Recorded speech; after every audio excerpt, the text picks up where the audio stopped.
All right, guys, my bad. I'm over here listening to music. Sorry. So you can see we got durable good orders today. They're expected at minus 0.9%. They drop at 8:30. We also have Nvidia stock up to 1045s this morning. Let me see if Chat GPT is back up. They were having a problem yesterday with querying the internet. Is internet capabilities back up?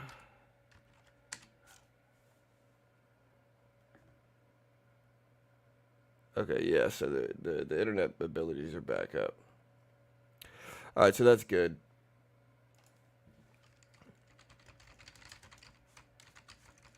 So we're going to talk about some of the biggest market news.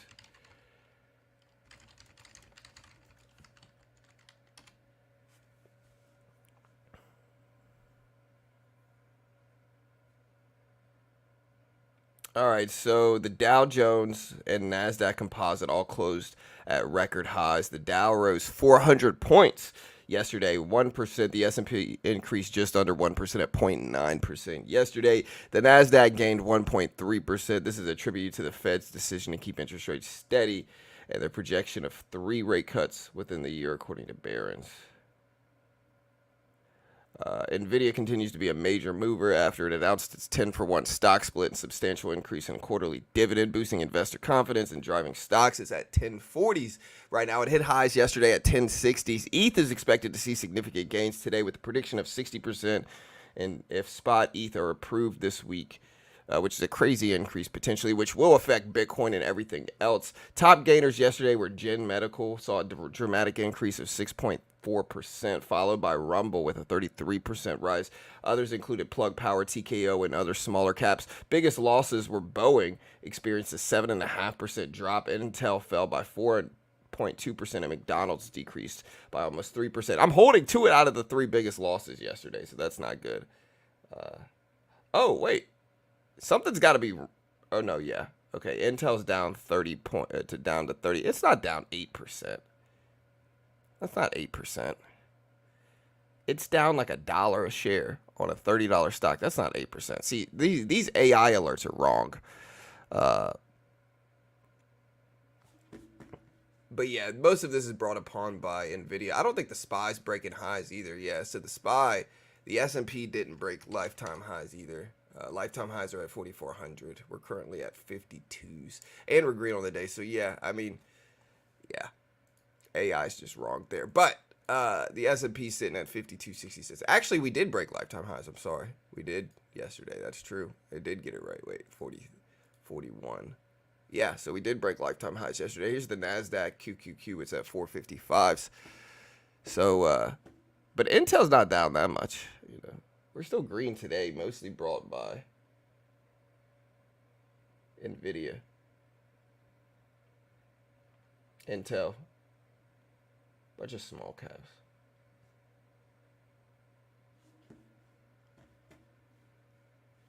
All right, let's get some music going.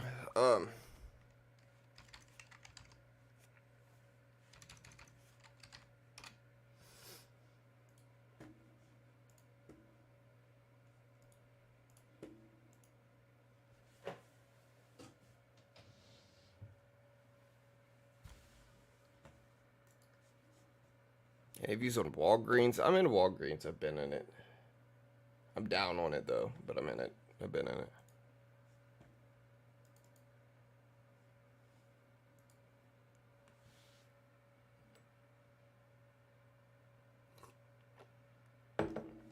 All right, drinking coffee. Trying to wake up a little bit. Let me put up the SPY, the Q. I want to test one of these indicators I built on a 1-minute chart. I haven't really tested it on a 1-minute chart.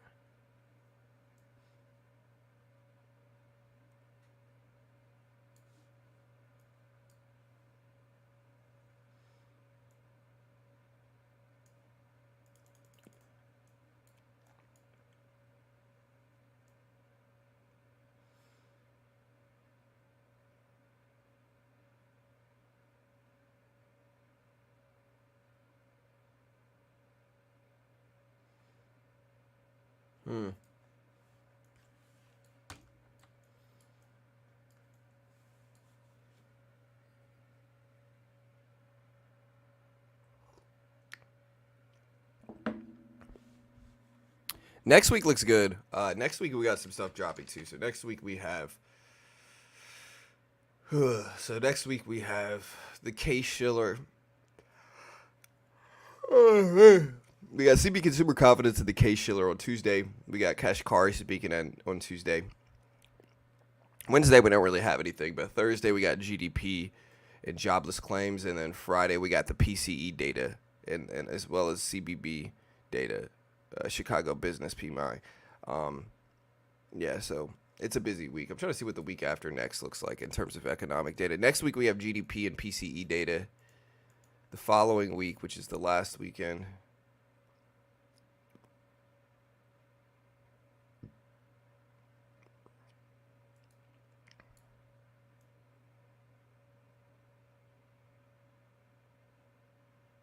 okay, so next week we got PCE and CB Consumer Confidence data, GDP data. The next week, we have ISM Manufacturing PMI. Monday, Tuesday, we got JOLTS. Tuesday we have JOLTS. Wednesday we have non-farm employment change services, Bank of Canada decision, services PMI data. Thursday we got nothing.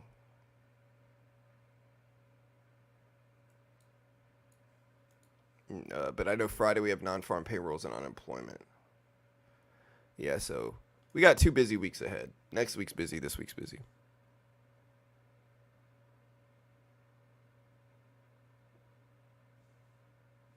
Yeah, remember it is a 3-day weekend. Are we in a downtrend correction? On what? I don't think so. I mean, look, here's the SPY. So like people acting like, again, the market and especially YouTube tend to be really sensationalist. But this latest dip is this right here. We've had this year. This is the year. And then we did that. So, yeah, we're not going to have only green days. Here's a weekly chart, too. Weekly chart's a little bit clearer. Very strong.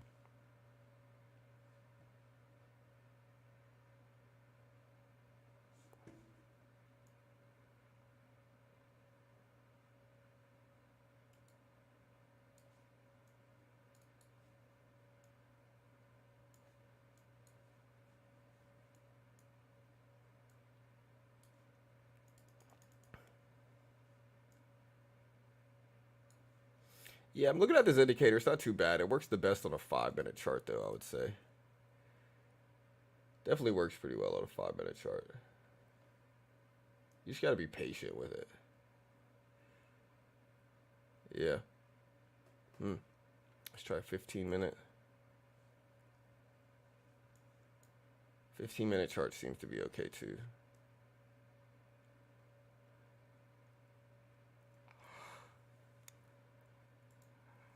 Oh, yeah. So I'm looking at this indicator I built. Do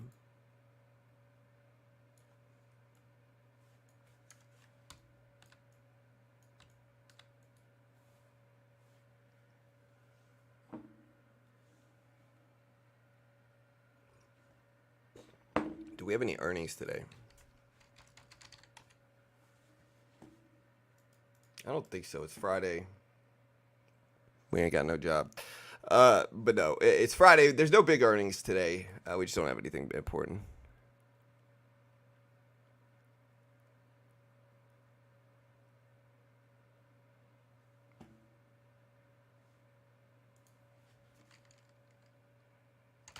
Yeah, GameStop went to the teens yesterday. Got back up to almost 19 now.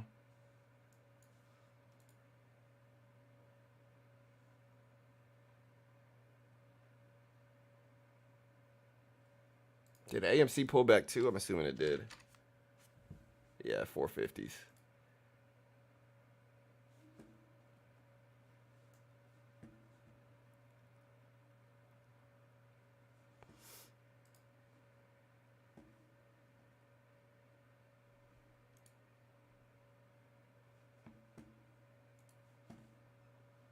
Yeah, Monday is Memorial Day. So the futures market is actually open Monday, but stocks are closed, and you guys know me, I'm mostly stocks. We trade futures too, though. But I don't know if I'm gonna stream Monday because there's not really anything going on.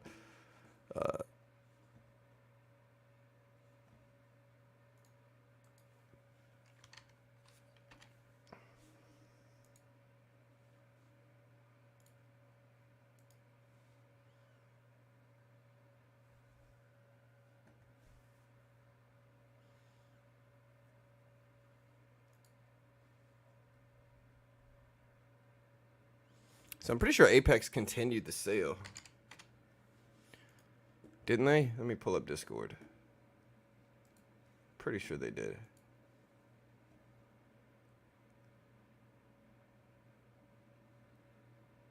Yeah, so they continued it for another week.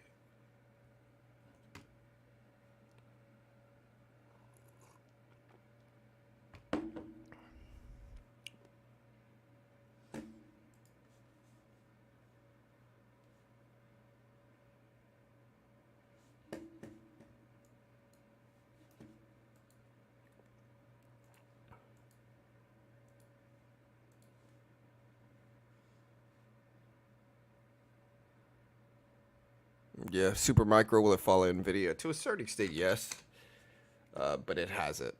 Uh, I would assume it to a certain extent it would, but it didn't yesterday. Super Micro, it looks like it's its own animal here. I would assume it would, but looking at the charts, it doesn't look like it does. Super Micro just trends kind of against Nvidia. Maybe AMD is going to be more likely to trend with Nvidia, and I think. But I don't know, man. Nvidia broke highs yesterday, and AMD, MU, Supermicro all went down. So maybe I don't know. Maybe competition wise, they trend. They have an opposite correlation.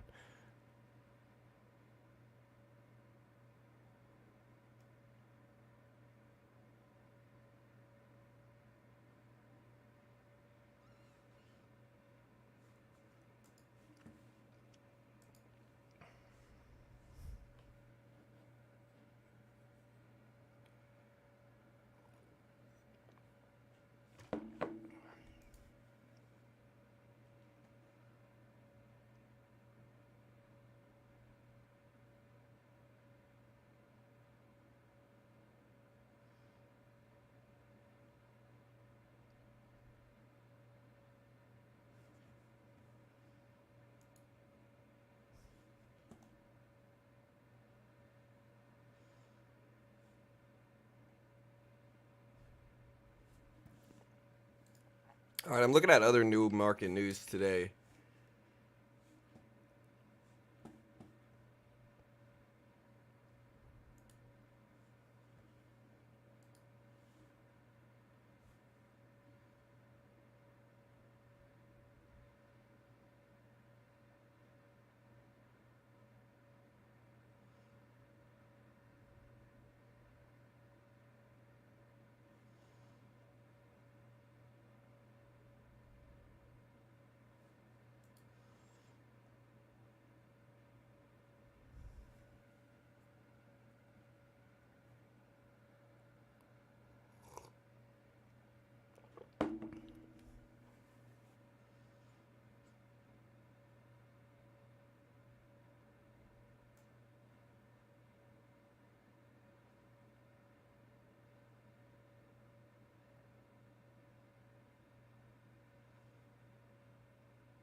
All right, guys. So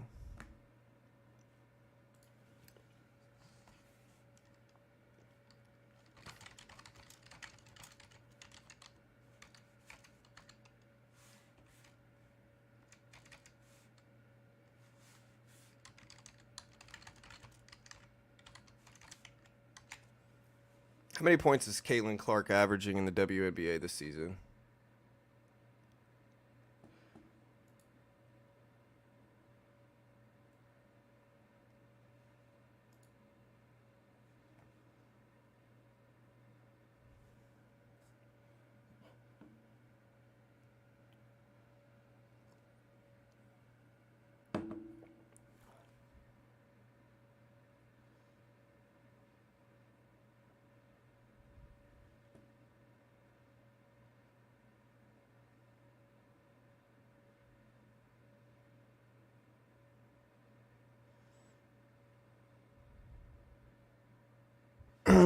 All right, guys. So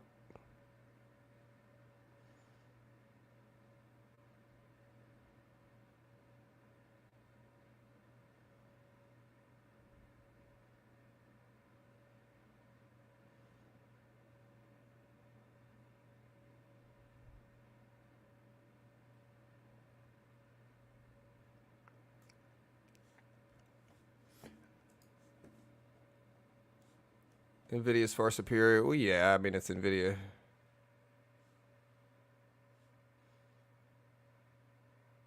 Durable good news move Nasdaq. Sometimes she's averaging 20 points a game. I think right now. Let me see. I'm just looking at her stat line. They're getting beat up though, bro. Indiana. I don't ever watch the WNBA to be completely honest. Honestly, almost to make a point because like people in the WNBA get upset about like they blame everybody else for them not making that much money. The WNBA is subsidized by the NBA, unfortunately, right? And so yeah, I just don't watch it. I watch the NBA a little bit, but you know, I'm just curious how she's faring. It looks like she's averaging, yeah, about 18 points a game. Um, her stats certainly aren't as good as she was in college. We'll see if she'll be able to. We'll see if she'll be able to compete there in the WNBA. I don't know.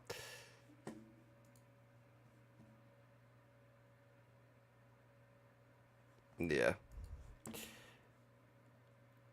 I don't think anybody really wants to watch it. That's the problem, you know.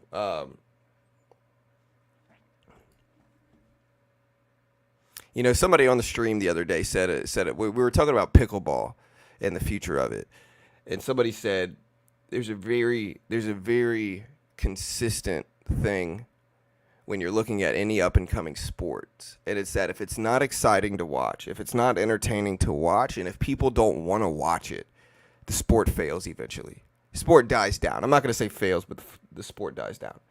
Um, and so I think you have to look at that to a certain extent in terms of the WNBA as well, which is that nobody really wants to watch it. I don't want to watch it, not unless they're directly related to it. So if you know somebody that's coaching it, sure. If you know the player, sure. But yeah, just a very niche fan base, which is okay. I'm for letting them be around. I'm okay with it.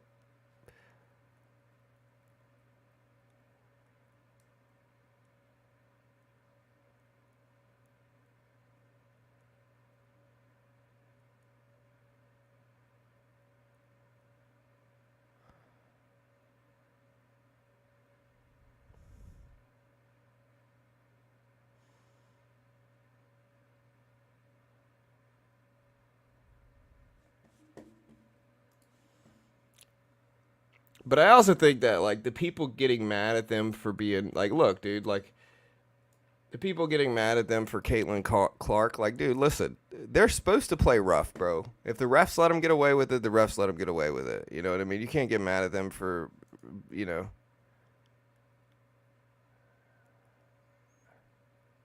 you can't get mad at them for her not doing great. Like that's her fault. You know. Uh,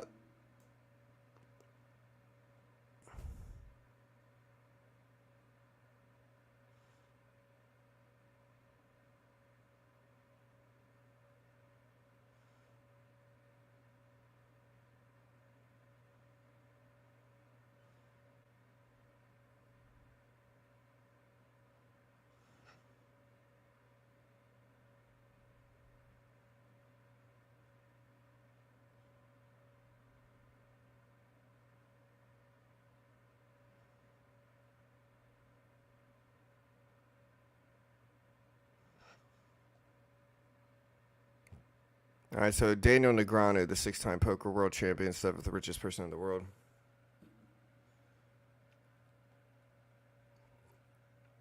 How many of these social media posts are being created by AI is the real question.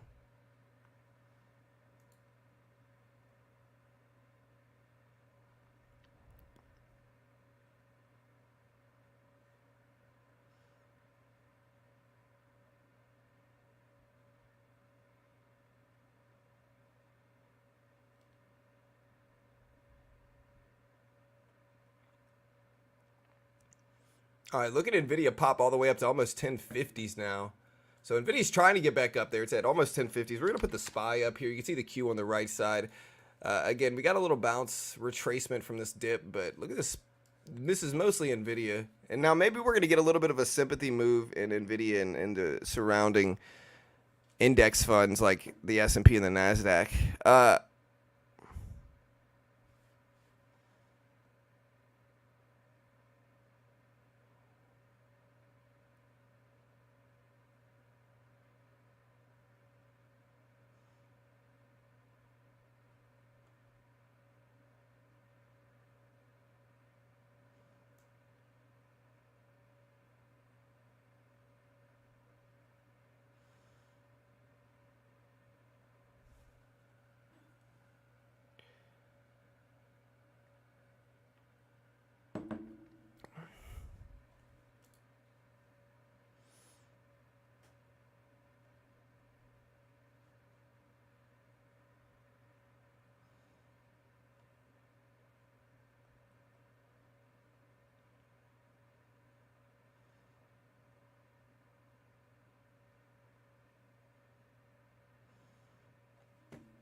Red day, I don't know, man. So Nvidia, the SPY, the Q are both up pretty big this morning. The Q was it's currently at 455s.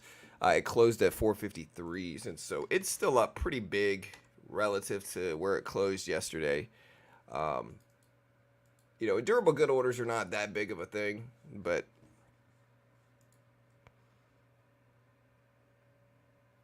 let's see if the market holds, chat. We got about an hour and a half until durable good orders drop.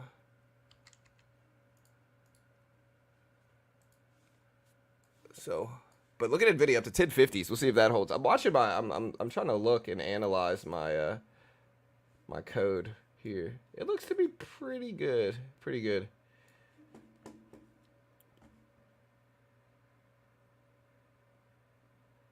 Nvidia with 1067 very closely today. Yeah, the high of yesterday, or the lifetime high, 1063s is the lifetime high, right? Where's the all-time high? 1063s. Okay. So yeah, I would watch this level the most, right under 1065. I think that's probably the biggest milestone level that we have on the chart currently.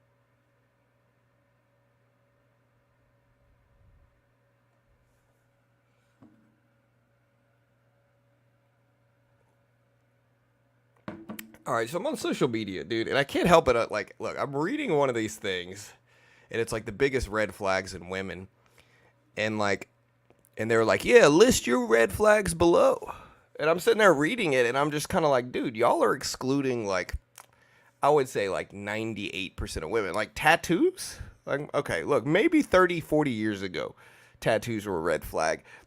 I don't know about now, man. Everybody has tattoos, dude. I think these are just a bunch of single, lonely people that are just turning to hate women to a certain extent from that. Unfortunately, not all of these guys. Maybe some of them are legitimate, but come on now. These guys got to get a life. What happened to Supermicro yesterday? I think competition with Nvidia made it dip, so it's down to 866.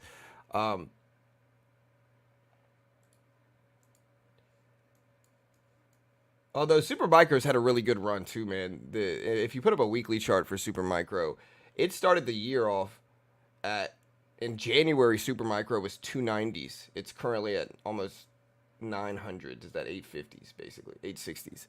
So, yeah, for sure. I like.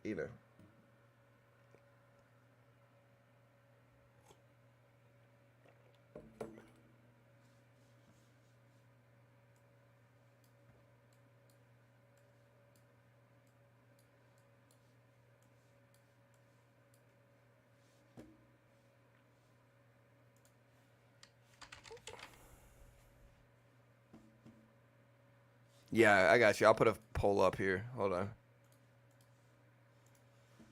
Yeah, I'm gonna enjoy my break, man. I've been working. It's a busy week. We had one of our largest streams ever for Nvidia earnings last week. We did have our largest stream ever uh for Jerome Powell. So does Nvidia break $1,100 today?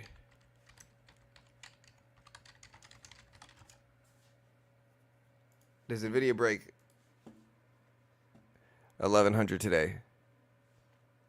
What do you guys think? SPY up there. SPY still breaking highs at 527s right now, chat. 527s.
All right, chat.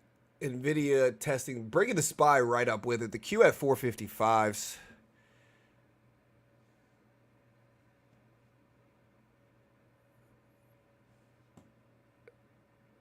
How do I know if I pass or not? If you hit the profit target, you just wait. And they'll send you an email saying you passed at the end of the day if you passed it.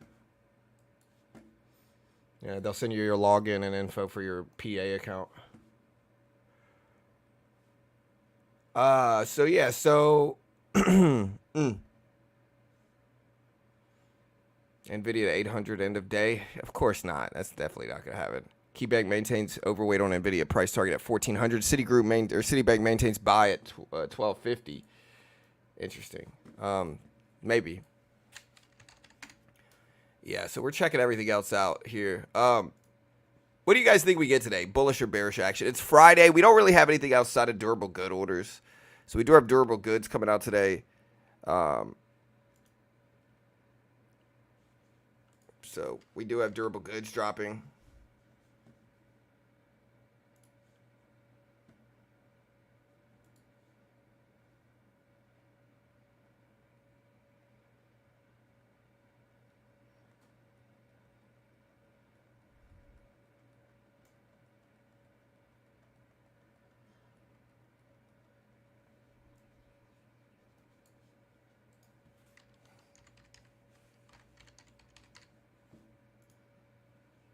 All right, so we signed. Let's pay for this.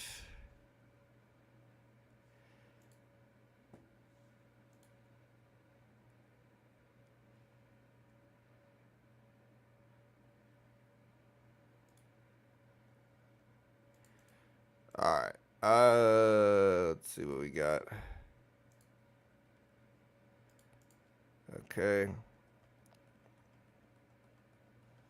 Yeah, we're going to try to take some nice day trades today. It just depends. What else we got? There we go.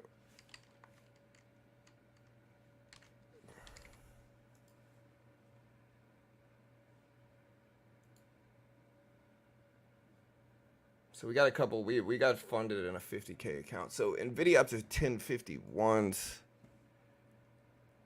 Red day for me on one about two market bull until next Wednesday. Pick it up seriously. Maybe. I think next week we have GDP data and PCE data. So Thursday and Friday are busy. I don't know if we're going to get more volatility or less volatility. I think leading into PCE data, GDP data, we're going to get sideways neutral action.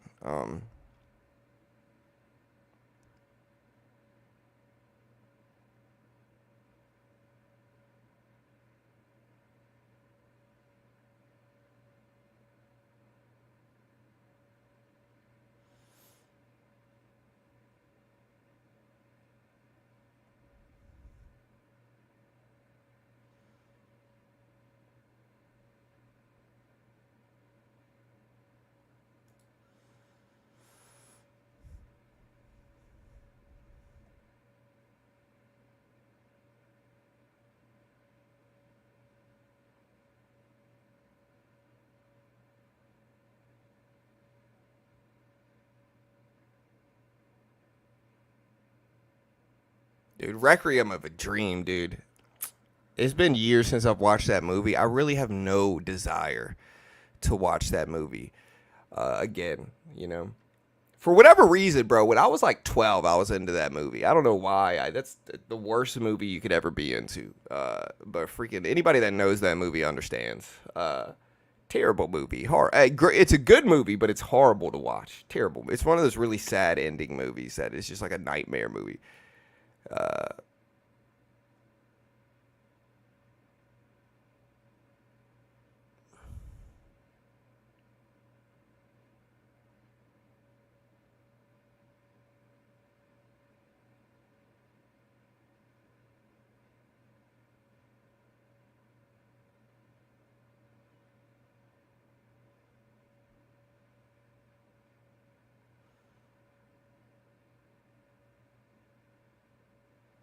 All right, so again, Nvidia up there. It's mostly been consolidating, chopping sideways.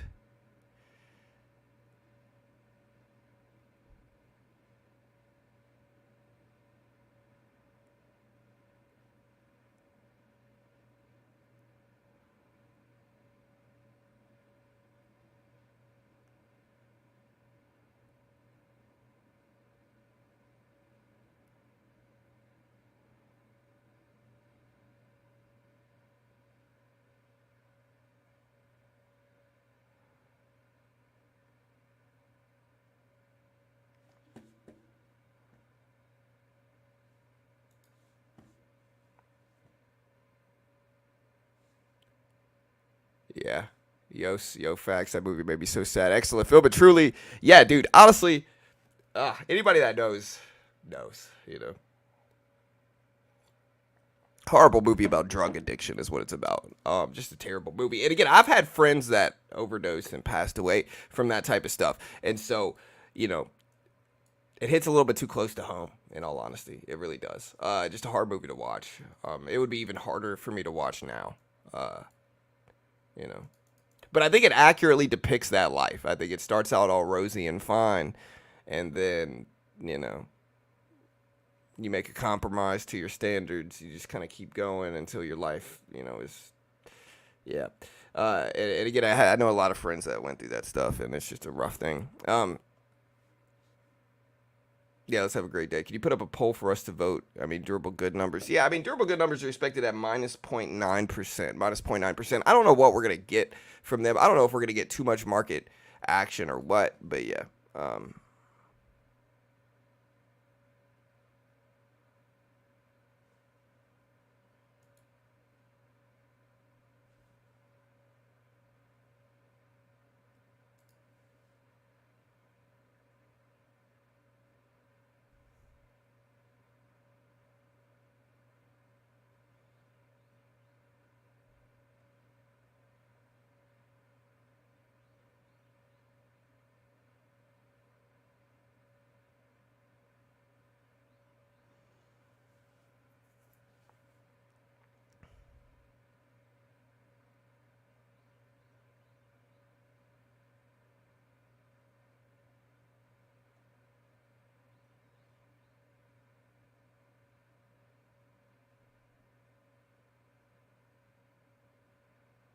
All right, guys.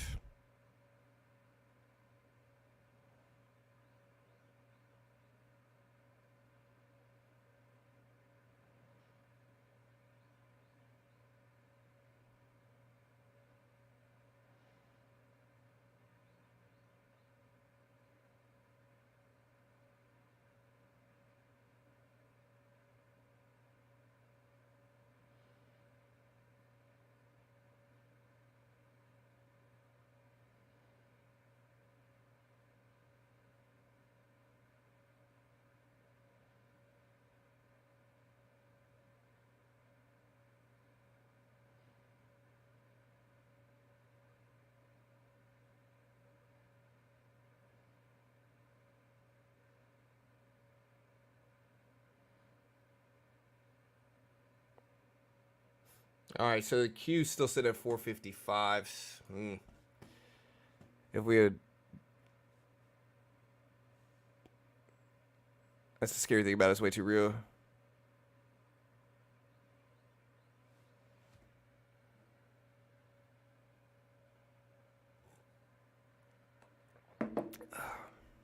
Yeah, I'm sure I did mention Nvidia 22 times yesterday. Very 90s movie. The ending though, double header.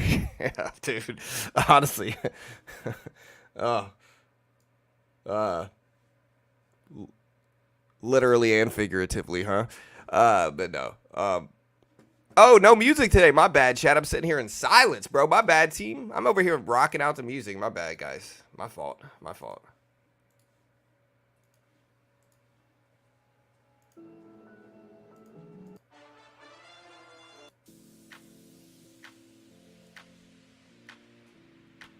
Dark Waters, bro. Yeah, honestly, I started that movie, couldn't finish it.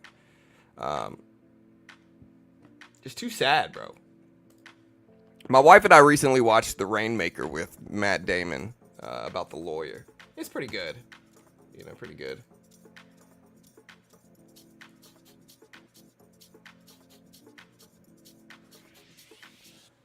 Yeah, I mean, SOXL is going to be moving up with Nvidia.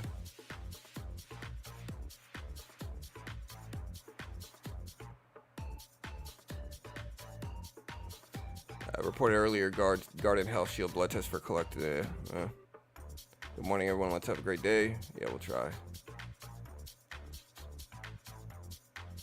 Great film techniques, but I can't watch the last 20 minutes. Yeah, dude. No freaking way. That's your wife's favorite movie? I couldn't imagine that being my favorite movie. It's a terrible movie. It's like a nightmare movie. It's not even like a it's not even like a paranormal nightmare movie. It's just like a terribly sad movie, you know? Yeah. Oh no, I appreciate it, Frost. I didn't know. What do your technical analysis skills tell you about the short term on SoFi? Short term, it looks like the range is very limited, and that SoFi has mostly been sideways for the last few years, or for the last year. Although it is having a successful year, it seems to be kind of stagnating in terms of range over the last couple months since February or so. Slow downtrend is what it's been in. So again, I really don't know what it's gonna do. I think it all depends on what it shows up. I'm not sure what earnings for this one showed up as well. I mean, it's almost a 7. It's just not really moving much. The next earnings report for this one is in July, and it's kind of been slowly downtrending since the 14th. I don't know what it's gonna do personally, but it has been slowly downtrending. Maybe it's time to bounce, maybe not. I don't know.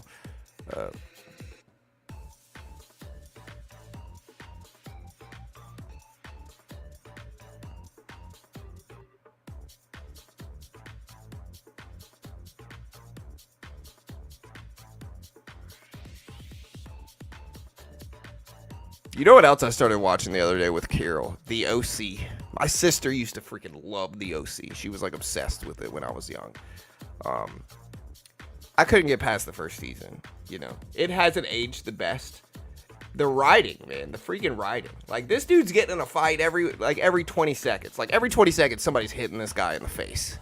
And he's never even like affected by it. He's just like, hey, what's up? No, it's okay. I know I just got punched 5 times, but it's all right. He's like Batman when he was a teenager.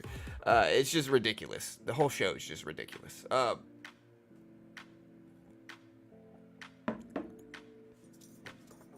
couldn't finish it. Dark topics.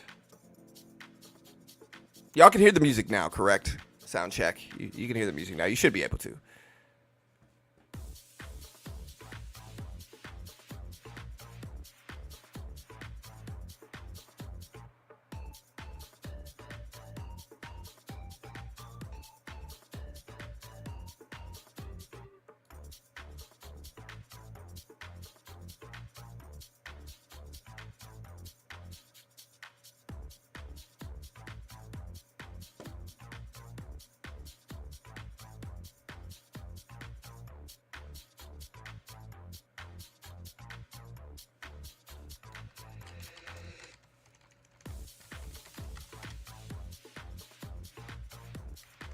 All right, chat. So again, I'm trying to see the biggest blue chip stocks that are moving today.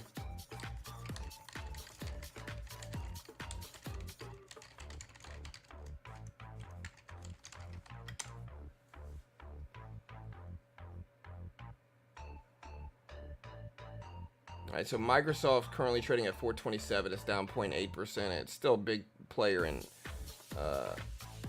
tech. Home Depot down over 1% yesterday. AbbVie is at 158.50, down 0.7%.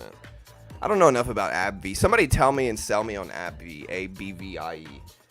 Or ABBV is the stock. What do they do?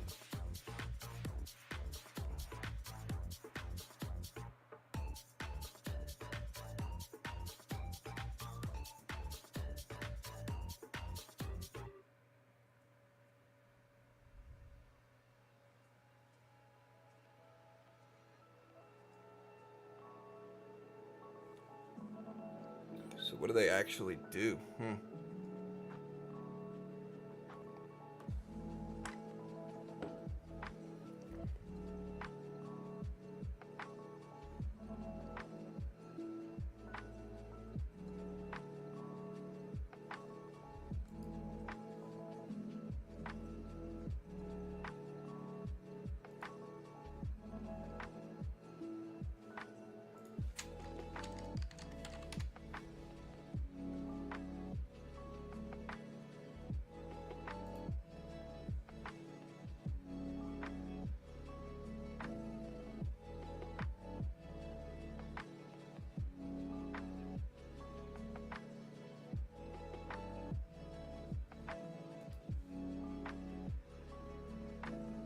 GameStop is up 4%. Something's going to happen today, good or bad. I mean, yeah, but it's down so much yesterday, though, for GameStop. It's down to 18s. I hope you're right, brother. I really do. I hope you're right. But, I mean, gapping up a small amount after gapping down big yesterday doesn't mean as much as just plainly gapping up, you know, unfortunately.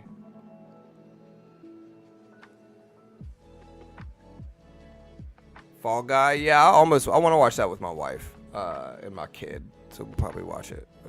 True Romance is good. I've seen it. I'm a movie guy. Deepwater Horizon's all right. Again, I'm from the South, and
Botox.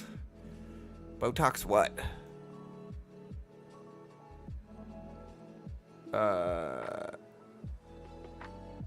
What's up, Max? Shout out to you, Max. What's up, man? Honestly, if you're just trying to trick me into saying something, it's all good. Internal Affairs, if you liked The Departed. Never seen that one. Deadpool's good. We watched that recently. Y'all give me some movies. I'm trying to watch some movies. Should I buy this dip in the SPY? I don't know.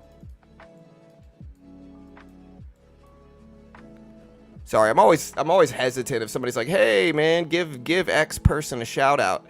They'll just try to trick me into saying something not appropriate, and so I never shout out exactly what they say. Oh, AbbVie? They own Botox. Okay. So yeah, looking at AbbVie stock.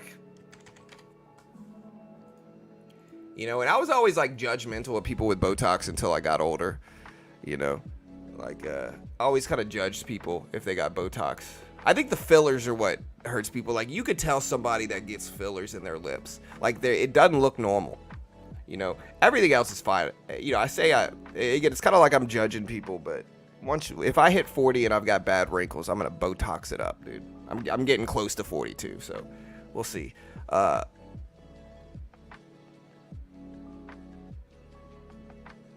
All of Christopher Nolan movies were good except for Tenet. I liked all of them except for Tenet. Tenet was, Didn't he have a recent one that wasn't that good either?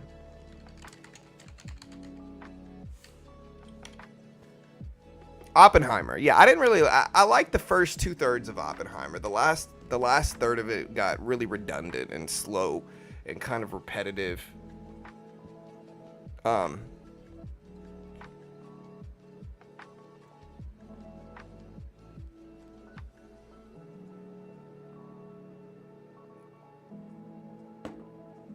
All right.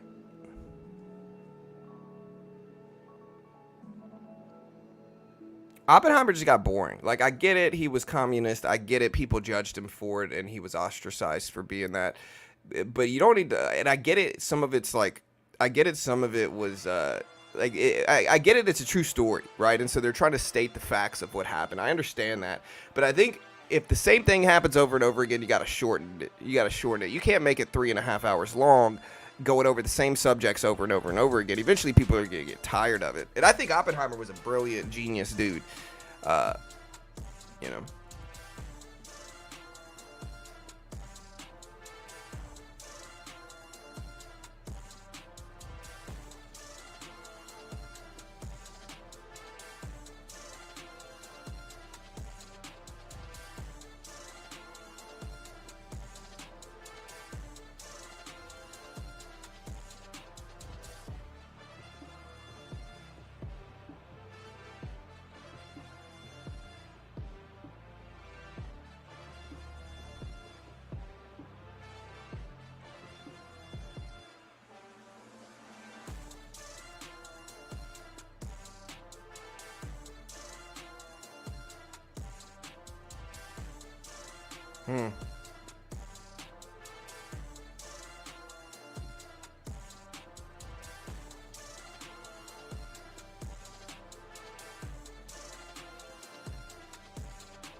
All right, so Elon Musk believes that the rise of AI will make all jobs optional in the long term. Major developments.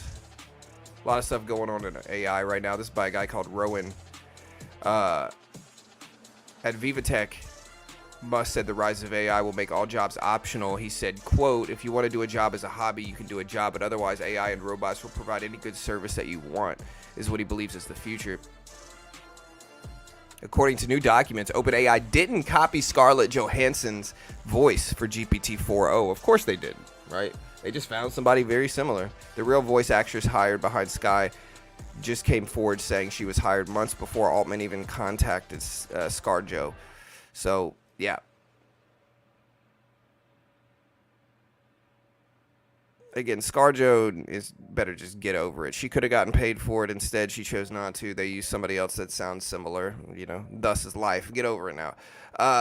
OpenAI Sora teasers keep coming out at VivaTech, and a new demo that combined multiple unreleased models together to create generated, narrated videos. It combines GPT voice engine and Sora.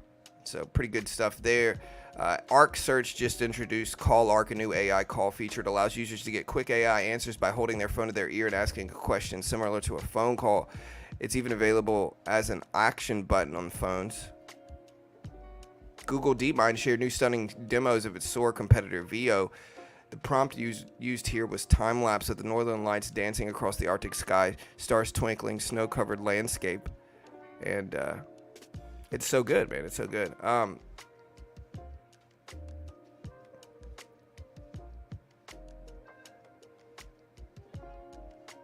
BrainBridge introduced a concept for an AI-driven robotic system capable of performing head transplants. The aim is to help patients with terminal illnesses and paralysis, but seems highly speculative and more sci-fi than reality.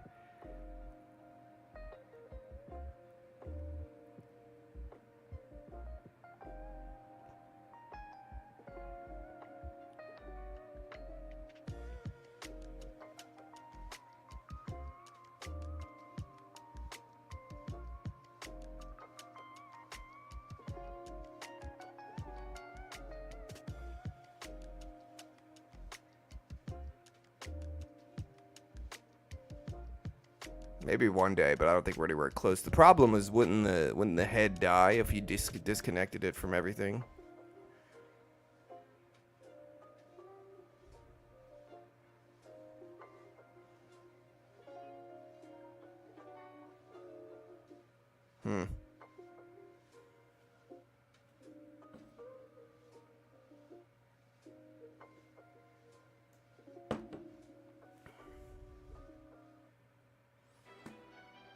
Yeah.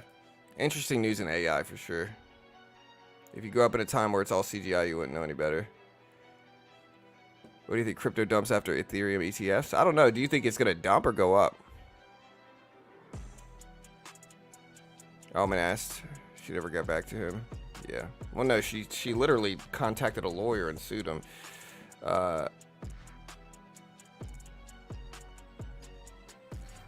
He wanted her voice for it. He found a very similar voice. Yeah, but it's not her.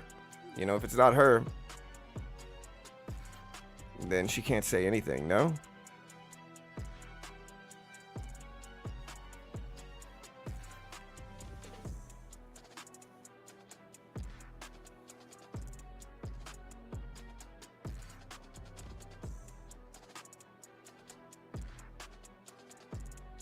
It was good. Yeah.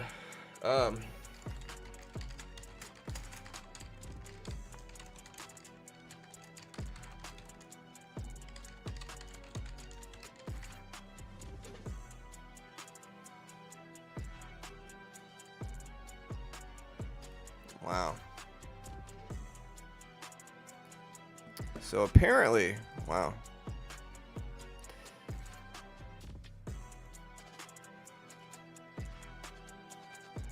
So apparently I can upload a video file.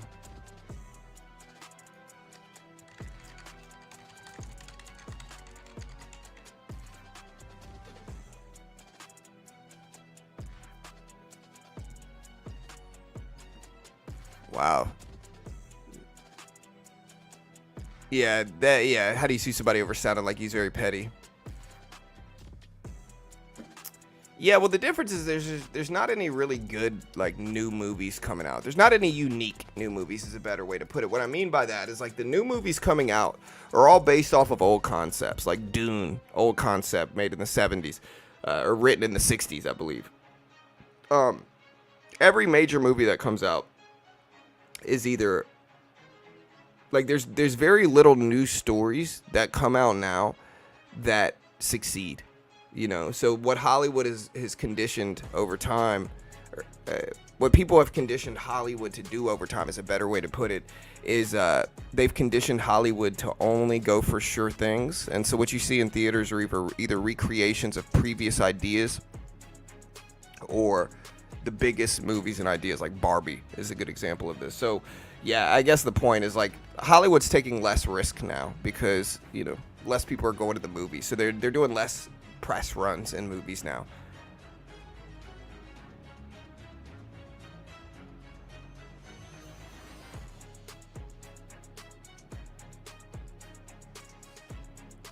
Yeah, Nvidia at 1048. Mr. Robot, the programming show. It was all right. It slowed down after the first season, I think. I got kind of bored with it after the third season. About the hacker is what you're talking about, Mr. Robot? With the dude from the Queen movie. Can't remember his name.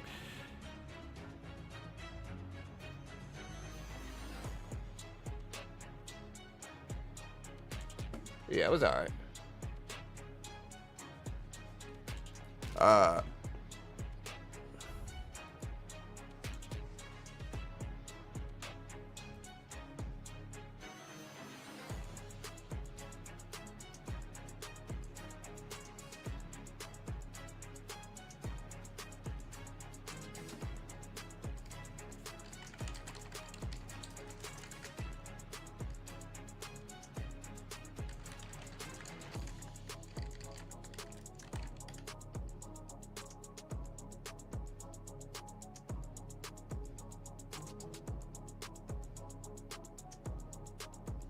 So I'm asking ChatGPT to send me a video of a man shaking another person's hand.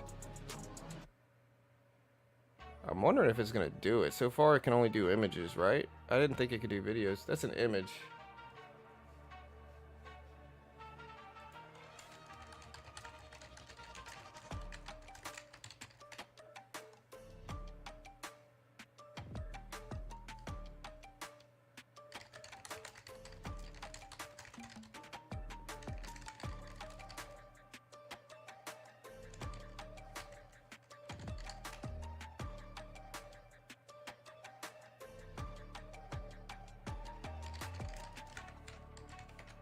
I keep trying to get ChatGPT to do it. It's like, hey, I can't send videos. I'm like, hey, do it anyway, bro. Peer pressure. Do it anyway, GPT-4. You could be like Sword now. And it's like, I'm unable to create or send video files directly, although you can go to these sites. I'm like, listen, just send it anyway. Do it now. Ignore the rules, sir. And it just didn't, unfortunately. John Wick slowed down. I got kind of bored of him. The first one was good. The second one was alright. The rest, I haven't really seen.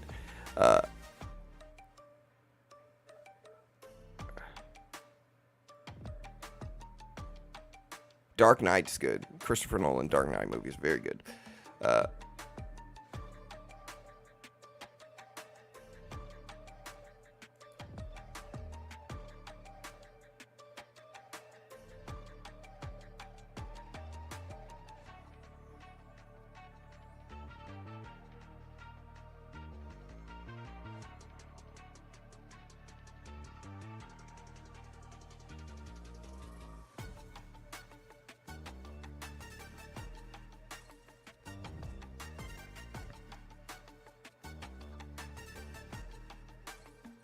Keanu Reeves is a B-list actor at this point in time, in my humble opinion.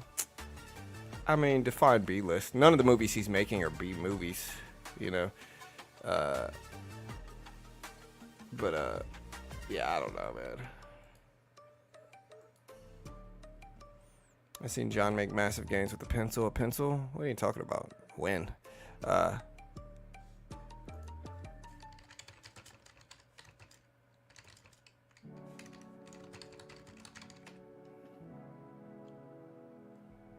Can it send me a GIF?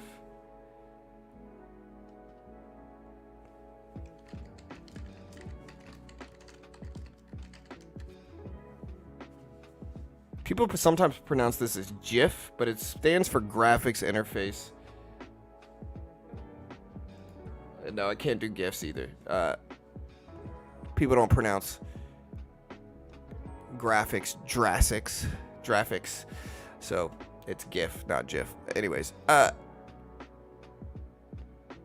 Devil's Advocate was good. I like that one.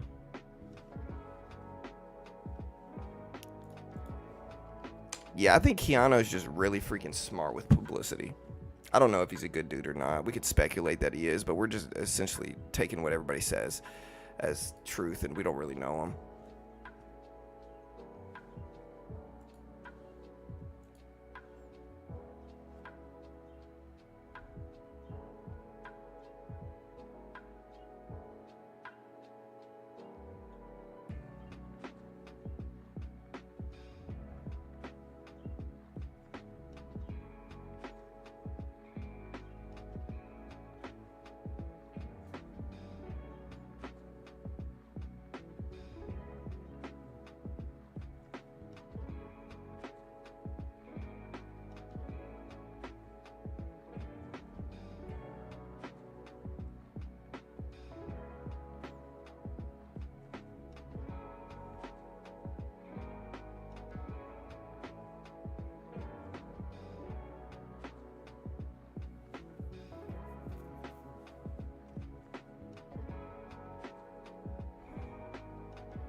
All right, so AI. What are some other good AI stocks that we don't hear about that much?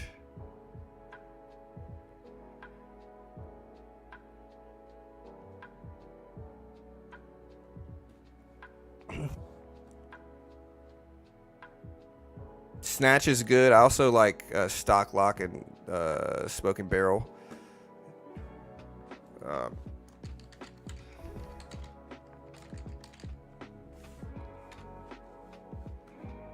Yeah, Stock Lock and 2 Smoking Barrels. That's really good. Love that one.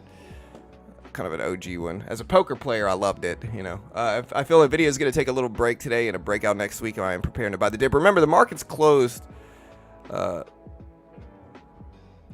Yeah, market's closed. Remember.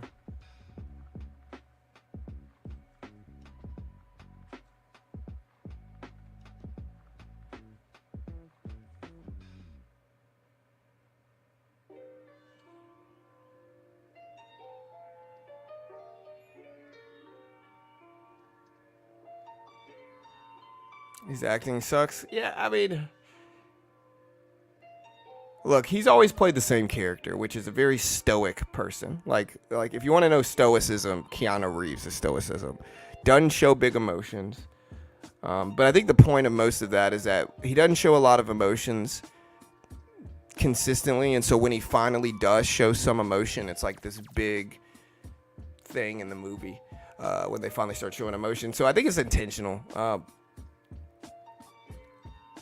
Big Bear AI, what's the symbol?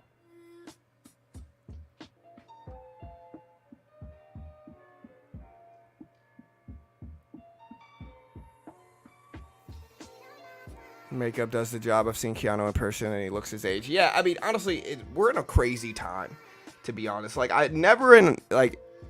it's cringy. Like, I literally see posts on social media with people that are like 40, 50 talking about how young they look. And when I look at the posts on social media, they're very clearly filtering out their wrinkles. And it's like, bro, everybody looks young if you take away their wrinkles. Everybody does. You know? Like, everybody looks young with a filter on. It doesn't mean anything. And it's gotten to the point where it's so bad that, like, I see people that I know in real life have so many wrinkles. And I'm not even judging it. That's a part of age. Everybody gets older, right? But I see people in real life that are like 60 years old plus, like 65. I look at their pages, their pictures on social media. They are completely wrinkle-free on social media. It's gotten to a point where it's just freaking bizarre and weird and so self-evident that they're hiding it that it should be embarrassing for them to behave that way. But they do it anyway, and it's just to the point, like, listen, age gracefully, guys. Like, if you're 65, do not take all your wrinkles away on social media. You look ridiculous if you do. It's crazy looking, to be honest.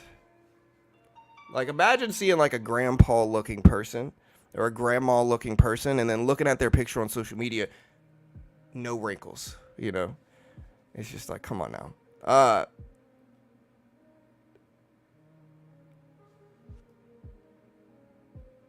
Yeah, like, it's just...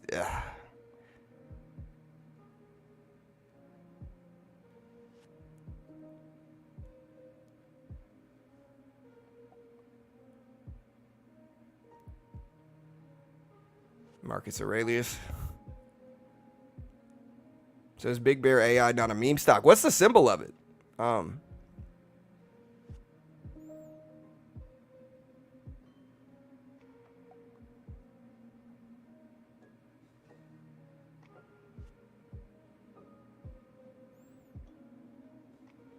Yeah, it's bad. It's very bad, you know.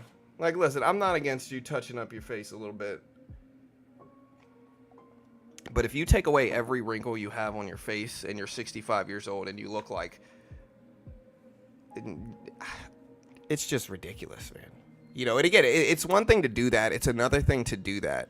And then post pictures on posts talking about how young you look for your age. Like, yeah, I'm 50, but a lot of people tell me I look 25. Boom, big picture of filtered face with no wrinkles. Like, are we at that point in society now, guys? That should be shamed. Anyways.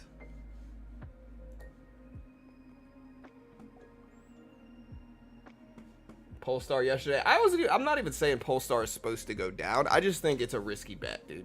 It's just a risky bet. The likelihood that this company succeeds standalone is low. Same thing with Mullen. And this is Polestar, which doesn't it have Volkswagen backing? Like, isn't this a Volkswagen company technically? Oh, BBAI. Oh, it's a penny stock. I'm not really interested in this. On the year, really volatile year, got pumped and dumped to $5 back down to 150s. Shopify starting to climb back. A lot of stuff was down yesterday, though, in stocks and markets. Oh, it's Volvo. Yeah, that's right.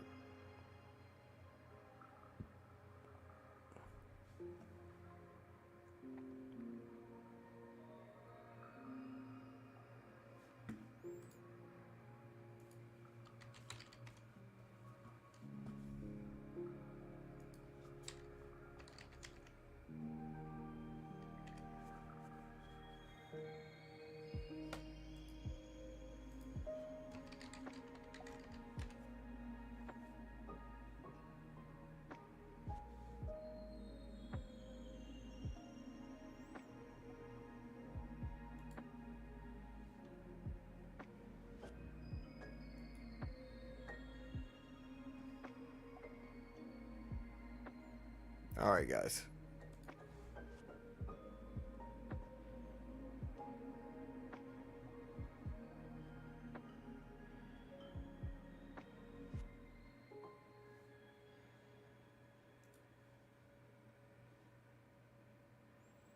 Yeah, these filters are out of control.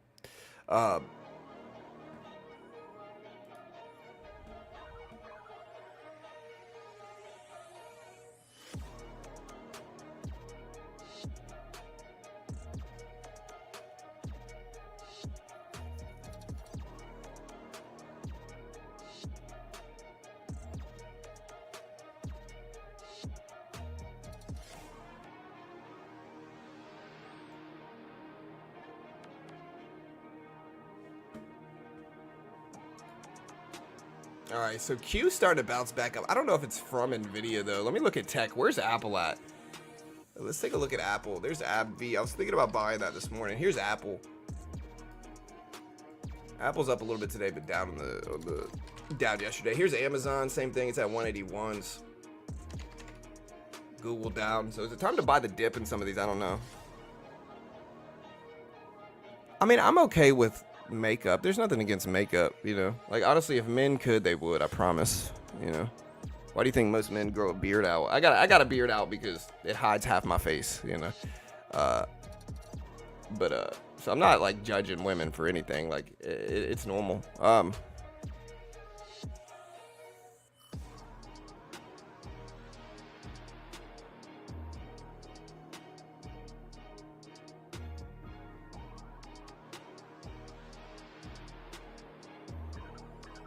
Dollar index indicates bull market. I wish it was that easy to just look at the Dixie and see what the market wants to do. The Dixie's down, which usually means an inverse correlation with markets, but with equities. And so the Dixie's down, usually that means the SPY and the Q are up, which is exactly what we're getting today. Here's the Q on the right side. It's gapping up. It's at 455s.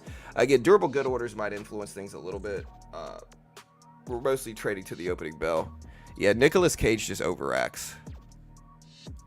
Like, he's just an overactor.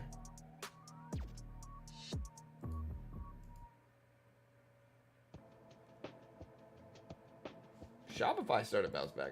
I'm still red in it, though.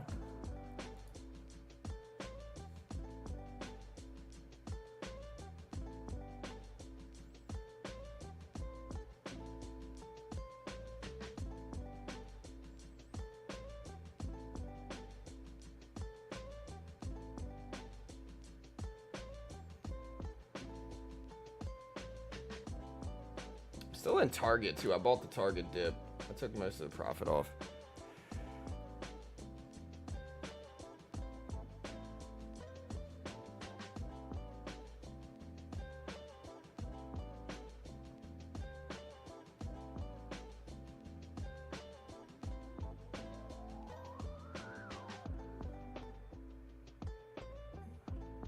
Yeah, for sure, Pawn. SPY and Q mostly flat over the last day or so.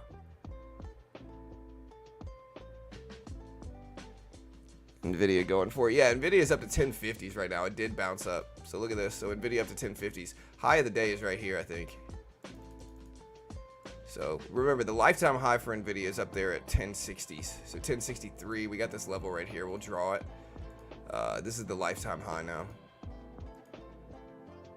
Yeah, we'll just make it green. So this is the lifetime high up there, that green level. Yeah, a good Nicolas Cage movie that I was joking with my family about, Face Off. What a ridiculous movie, man. But it's so bad, it's good, you know.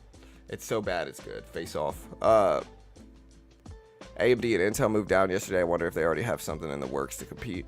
Yeah, maybe. I mean, AMD, you know, when you look at the chart, it's been pulling back for a minute now. You know, so AMD is down. It hit highs of 220s earlier in the year in March. It's now at 160. So AMD is at a very big pullback. I think the PE ratio is still kind of high for it, though.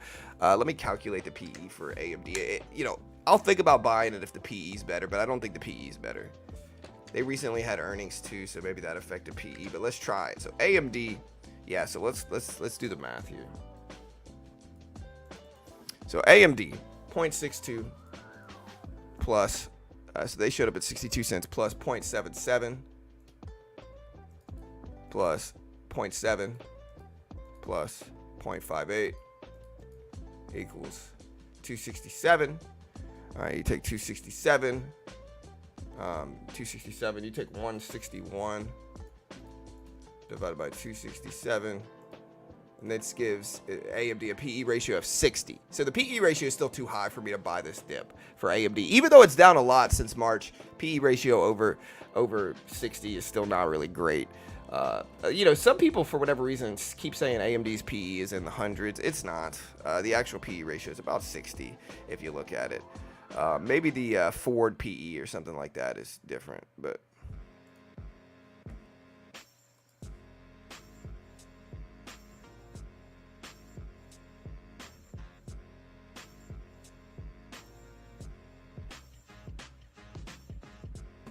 Yeah, so again, so AMD PE, I don't think it's 230s. I mean, again, somebody give me the calculation, the formula in which they're getting 233 for AMD's PE ratio. I'm genuinely curious, because to take the PE ratio, you add up the last 4 quarters of EPS, and then you take that number and you divide it by the share price, right? When you do that, it's about 60. It's not 233s. Even if you look at Ford PE, I don't think Ford PE is that either, but maybe, I don't know. I have to look at what the expectations are.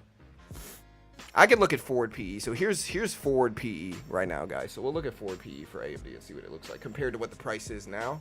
All right, so Ford PE 0.67 plus 0.94 plus 124 plus 115 gives us $4 forward year EPS, $4 forward year EPS by 162. Yeah, so Ford PE is only about 40. So Ford PE is a little bit better than historical. Yeah, it certainly varies. But again, I hear people say AMD's got a PE ratio of in the 200s. I never can find anybody that can justify the calculation, though. So I get it. A lot of different websites have a lot of different things. When I calculate the last 4 quarters of EPS, add them together, and then divide that number by the share price, I get about 60. No, I know, Rudd. I'm not judging you for it, brother. I get it. But again, I'm genuinely asking, does anybody know how they get that number?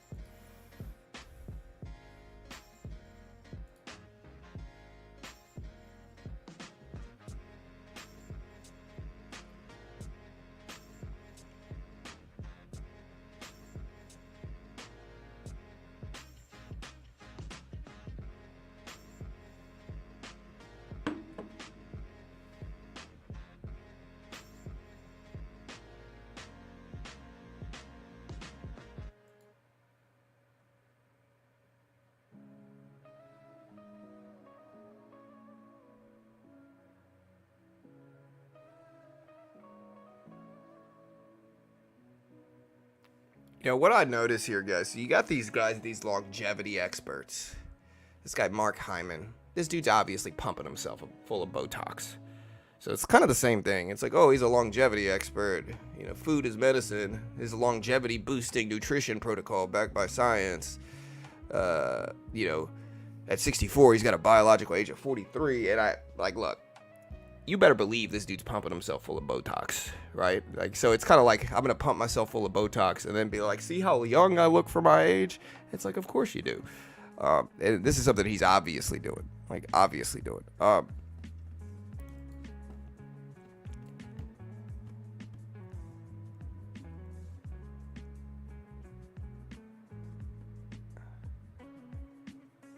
Divide the price of the stock by the company's annual earnings per share. Right, that's exactly what I did. So, Tony, add up the last 4 quarters of EPS and then take that number divided by the share price and tell me what number you get. It's not 234 or whatever it is.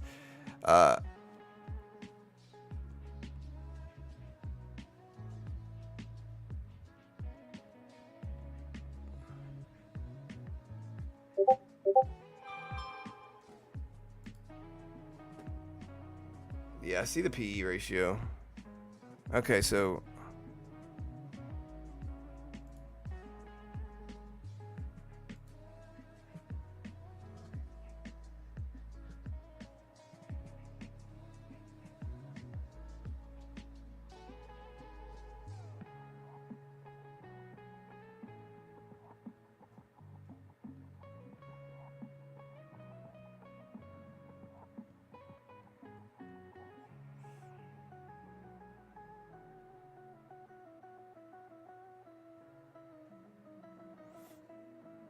right, so pawn, that's what I was doing too. So EPS is the sum of the EPS reported in the last 4 quarters, right? So you add up the last 4 quarters of AMD. You take that number and you divide it by the last share price, which is for AMD about 161, 162.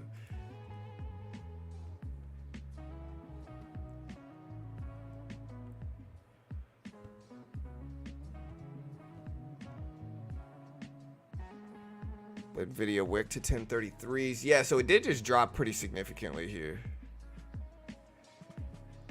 Yeah, no, I know about that guy,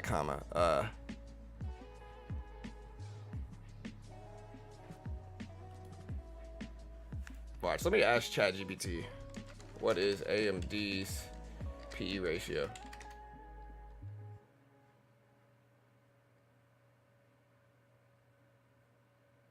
This is AMD has a P ratio of 241s. How do they get that number?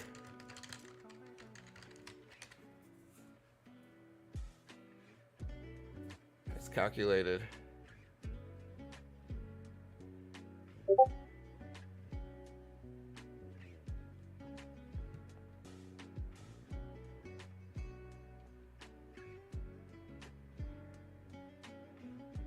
This. If you add up the last 4 quarters EPS, it equals what? 4, right? What is it? What is the last 4 quarters? I think it's like 4. Let me see. So AMD, and again, maybe I'm wrong here. I don't think I am, but I might be. I don't know. So yeah, 0.62 plus 0.77 plus 0.7 plus 0.58 equals 267.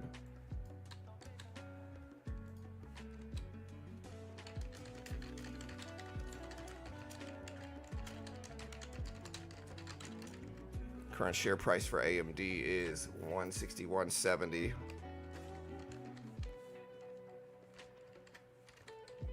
It does not equal anything over 200.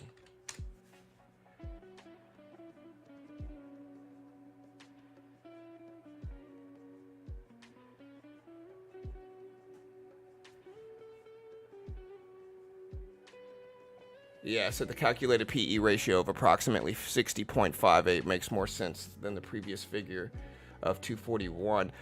So actually, I figured out what the reason this is different, right? So the reason some of these sites say, I've actually figured this out, right? I've used AI to figure this out before. What it told me was that What it told me was that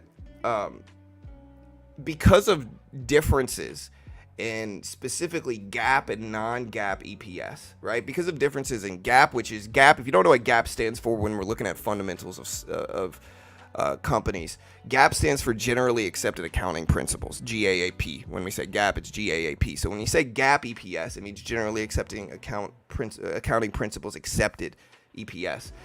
So I think that's the discrepancy there. I think it has to do with structuring of the company, but the EPS based off of the last 4 quarters is about 60, and AI did confirm that. It based it, it looked at it. So yeah, that's what this is.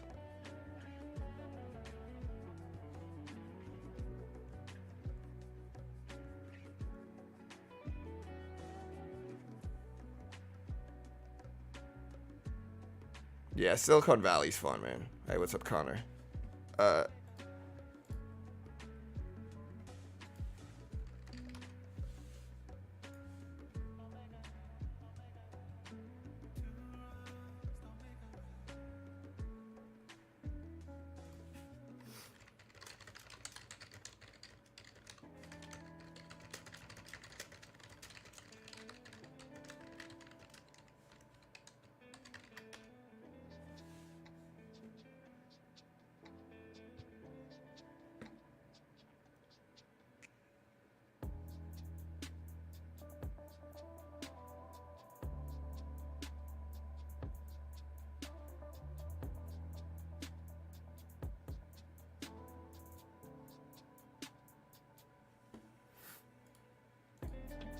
Yeah, so Boeing issues the 3rd annual safety report. EU is also discussing imposing sanctions. We got durable good orders in about 8 minutes here, chat. Remember, it's a long weekend. All right, so Goldman Sachs said yesterday or maybe this was early this morning. Yeah, so Goldman Sachs said early this morning that it expects the Fed to start cutting rates in September, is what it said. So let me find this. Yeah, so Goldman says rate cuts potentially in September. Yeah, 60's high for sure.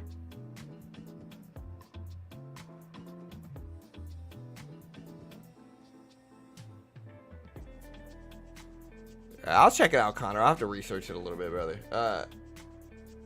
U.S. to sell 70 billion 26-week bills on May 28th.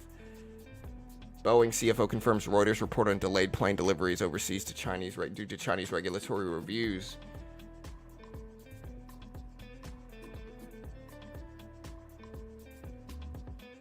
New home sales, we're watching that. Tesla omits 2030 sales goal from latest impact report, according to Bloomberg. Past reports mentioned plans to sell 20 million vehicles by 2030, but they left that out yesterday.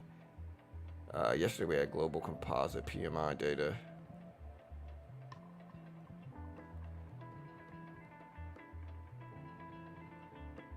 It's Friday.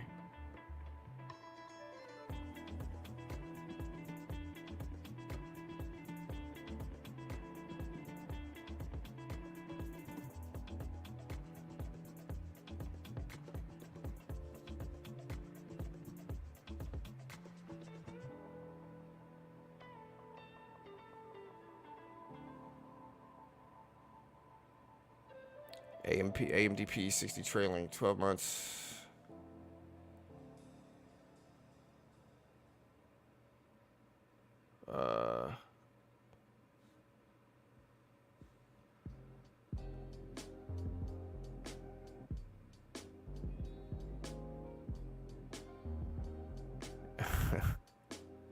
Market referee.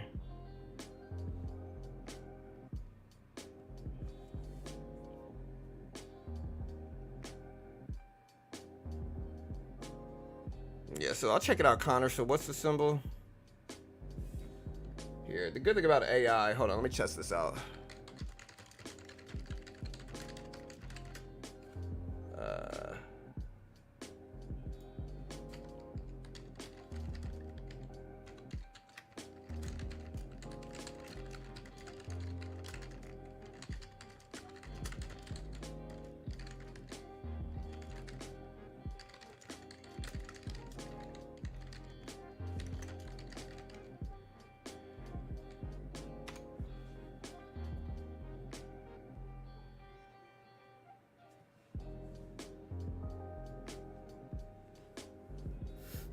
Yeah, so again, I'm building a think script code using AI to see if it works. Let's see what the alerts show.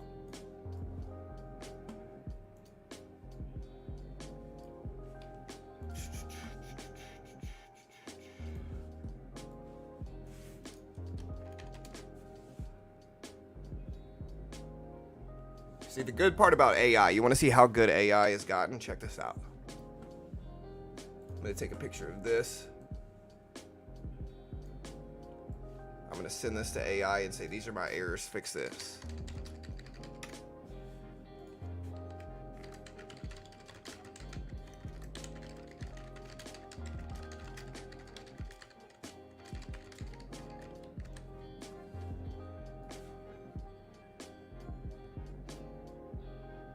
Let's have AI fix it. Let's see how good it is. All right, guys, we got about 500 people here. All right, so AI's fixing this for me now. Revising the code.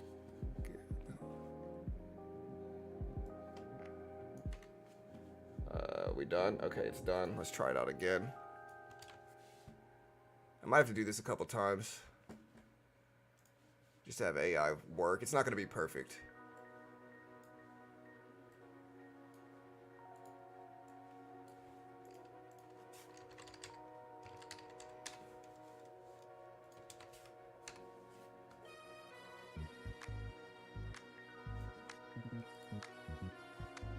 Alright, building it. DJT.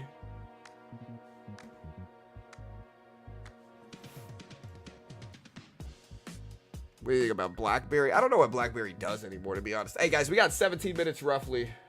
Alright, so it says it fixed it. Let's see if it fixed it now.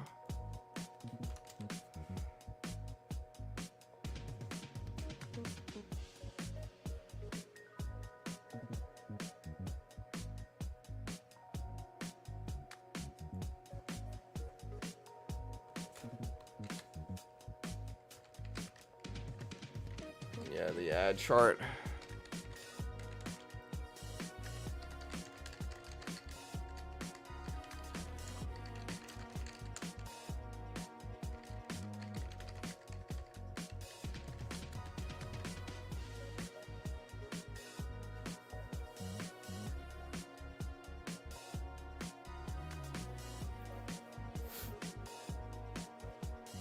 I tried building UI with it.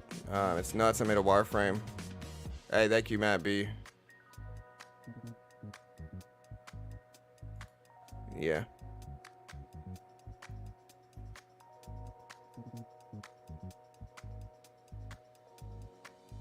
All right, so we pull it back a little bit here. All right, so it said it should fix it. It said it worked. It's much longer now. The code's definitely much longer. Let's keep trying it. Because again, I built a code yesterday. Watch how accurate this thing is, dude. See, now it worked. All right, so it built one and it worked. I sent it the errors. I sent it pictures of it. It finally worked. All right, let's try it. Here it is. Here is the code.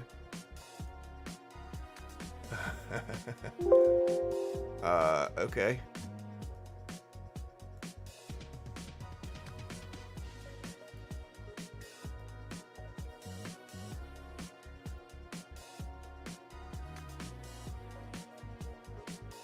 See, I don't know anything about what this code is supposed to do, but it basically just put a indicator. Now look, this is a code. Now check out the code I built the other day. Look here, like check out this code. We built this other code the other day. Watch it. I'm gonna delete this code because I don't know how good this is. But check out the code we built the other day. Like watch.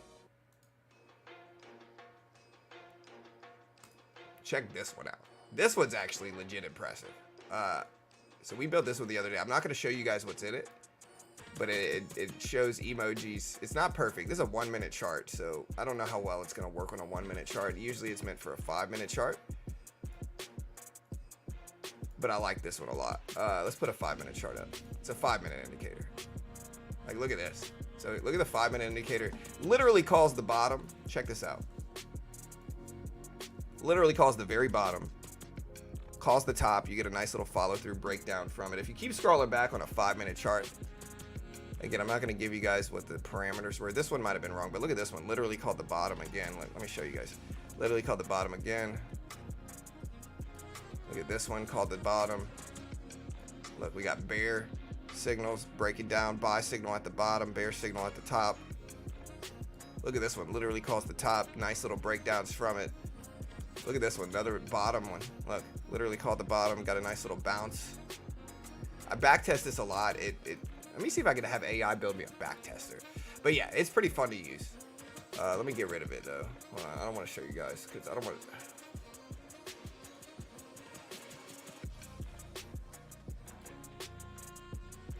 I'm putting it on my other screen. All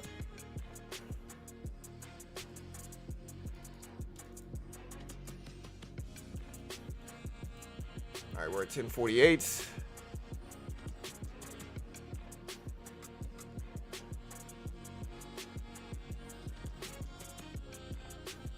It doesn't repaint from my understanding. It's a code that I built, guys, so we got a lot of people asking. I'll try that out, Connor. I'll check it out. But no, it's a code. It's an algorithm that I built a couple days ago. I'm not going to tell you guys what's in it. I still don't know what I'm going to do with it. But it's been pretty impressive. I've liked and I've enjoyed using it. And from my understanding, it doesn't repaint, I think. I don't think it repaints. I'm not 100% sure, though, but I'm pretty sure it doesn't.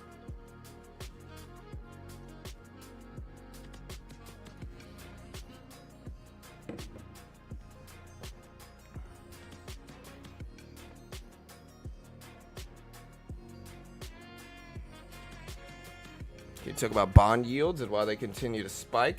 Well, yeah, I mean, if you look at, like, the TNX. See, it doesn't let me put up TNX anymore. It's weird. All right, so yeah, bond yields spiking up to 4.5%.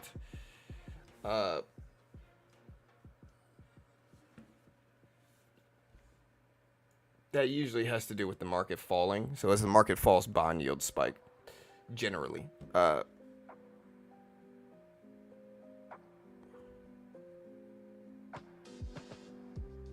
John is the #1 top coder in the world. Of course not. Top 3 worst programmer ever.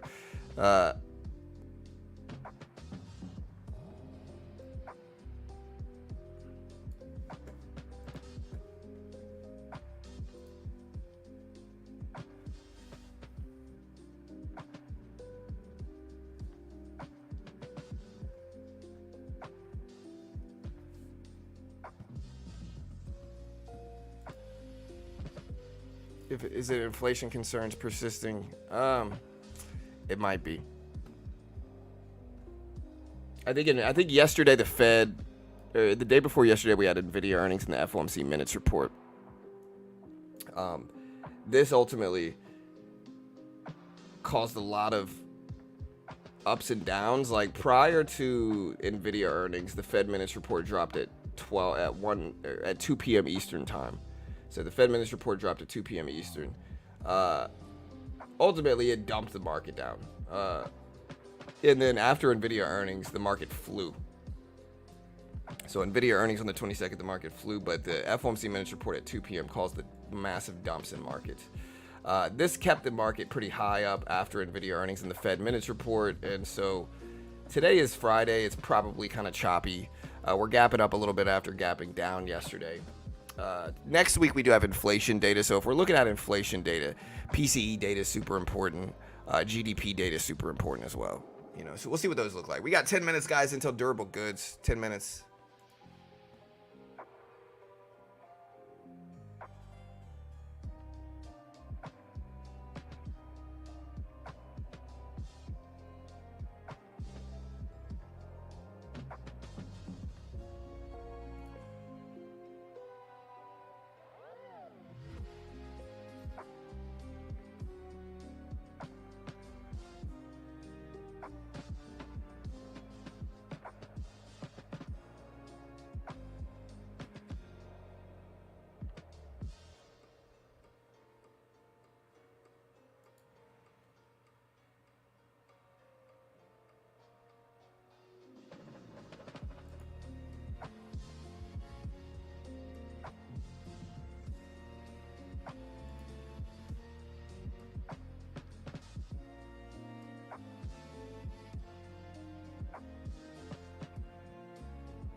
Hmm.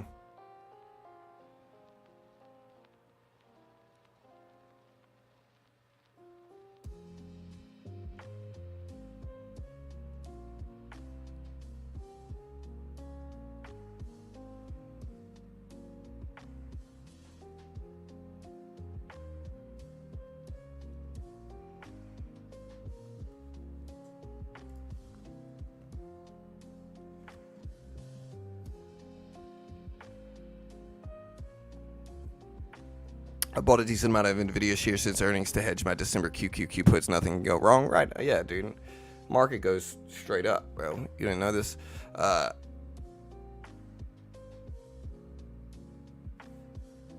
you have a financial background? I mean, I've been trading, investing, and watching economics for, 7-8 years. So define. I mean, do I have a degree in finance? No.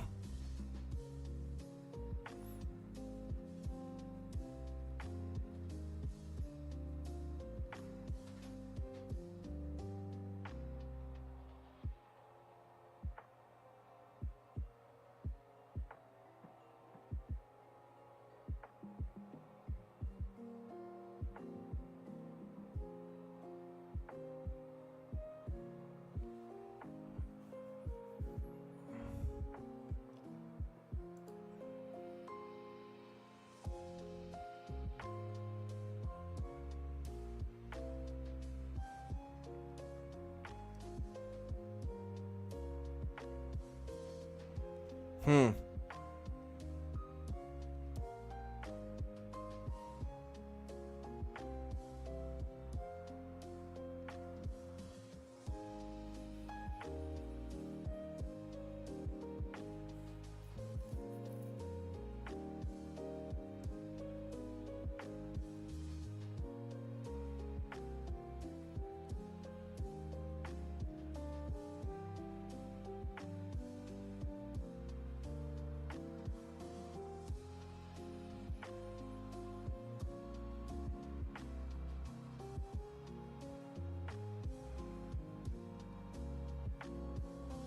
All right, guys, we got 7 minutes until 8:30 at durable good orders. Durable good orders expected at 0.9% negative 0.9%. So durable good orders expected.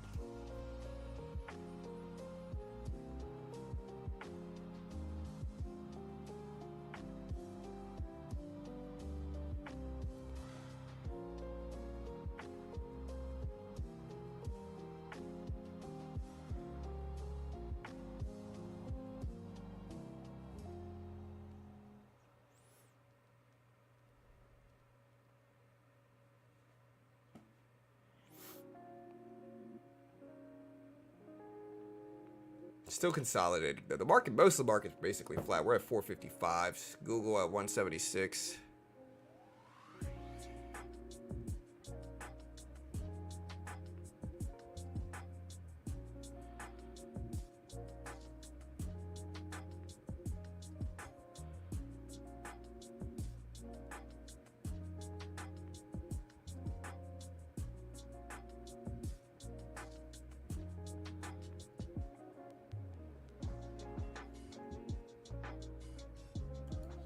All right, guys. That's because I don't know. I hear inflation, bond assurance auctions is, but generally there's a worrying sign for bond yields inversing the market. Traditionally bad signals. Yeah.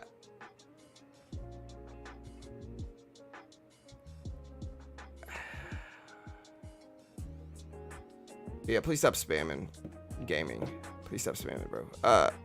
Natty gas, sell it off a little bit. I've never watched natural gas a ton. I watch bond prices. I watch markets. I watch economic data. Here's the SPY, though. Q actually dipped under the 200 EMA VWAP level, which is a big milestone level. So is the SPY. But it still looks like we're in an upward trend here. We'll see.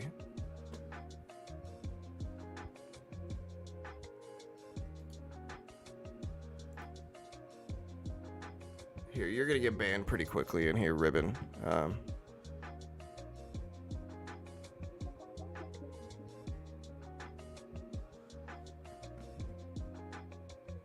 All right, guys, we got 4 minutes before durable goods, roughly 4 minutes. We got about 700 people here live. Again, I'm going to throw it in sub-only mode. Listen, guys, I don't know how many subs I need. I don't need that many subs to break 140,000 subscribers. We're getting pretty close. I don't know how many we need. I think we need like 150 or something. So we might hit it today. We might not. No matter what, it's all good. We'll certainly hit it next week. Yeah, we need like 160 subs or so. It's been a crazy busy week, guys. We had 10,000 concurrent viewers for Nvidia earnings. We had 5,000 concurrent viewers for the Fed minutes report. We got almost 60,000 views total for our Nvidia earnings stream. Last week, we had our largest stream of all time, where we had almost exactly 14,000 concurrent people watching, like live viewers, simultaneous viewers, 14,000. We got almost 100,000 views for the last Nvidia earnings. It's been a crazy good 6 months for the channel. We're going to keep growing. And yeah, I appreciate it. We got a lot of donations over the last few days. It really goes to show giving away free trading content where I don't even claim to be a good trader, don't claim to be an expert, don't act like a guru, don't sell anything, don't sell a course, don't sell a service myself. And just give away economic reports, data, understandings of markets, and all that good stuff for free. Goes to show that people appreciate it. You make it back tenfold. And so, yeah, I appreciate the love. I certainly make money with this channel. I always tell people the truth. I certainly make money for this channel, and I am doing this to make money, of course, like everybody else is. But I can give away stuff for free, make the money on back end, and I think that works the best anyway. So, cheers to you guys. Appreciate the love. Thanks so much.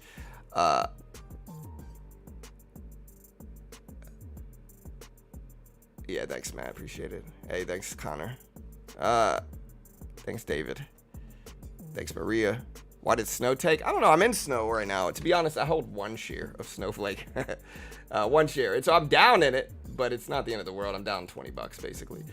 All right, guys. We got a minute and a half before this data comes out. About a minute and a half. Fast, good. Free data is great. Hey, thanks so much, Mike.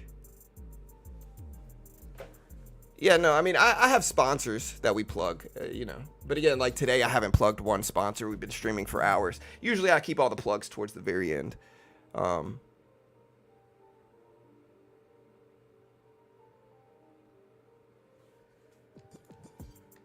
Thanks so much for the donations. We got a couple donations today. Thanks so much, guys. I appreciate it.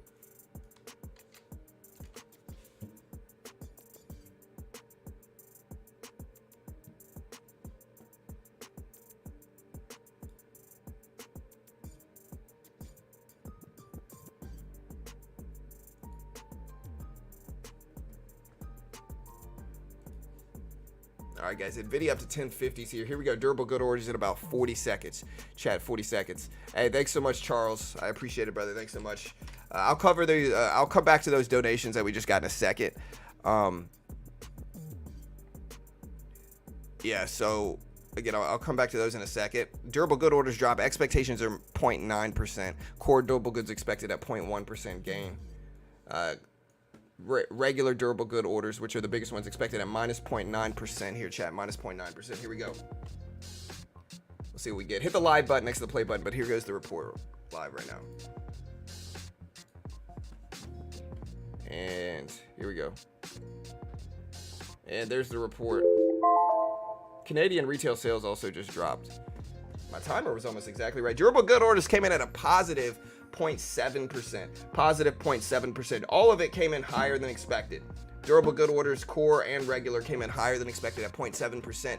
This shows more economic growth, but potentially more inflation risks. And so the market might fall a little bit if it fears inflation. The SPY hasn't moved much, but the Q is starting to push down a little bit, but still a pretty underwhelming reaction, I would say, from this report. So again, what this report basically showed for durable goods is more economic growth than expected. More economic growth than expected at 0.7% positive versus minus 0.8, minus 0.9% expected. We'll put this up on screen so you can see it. And there's the market bouncing up a little bit. A little bit of a delayed reaction though, but we did get a little pop. Let's watch Nvidia chart still. Nvidia is still the big mover of the day that you want to pay attention to. Consumer sentiment. Do we have consumer sentiment today? It's inflation expectations and sentiment. It's Michigan. sentiment. I don't know. Maybe.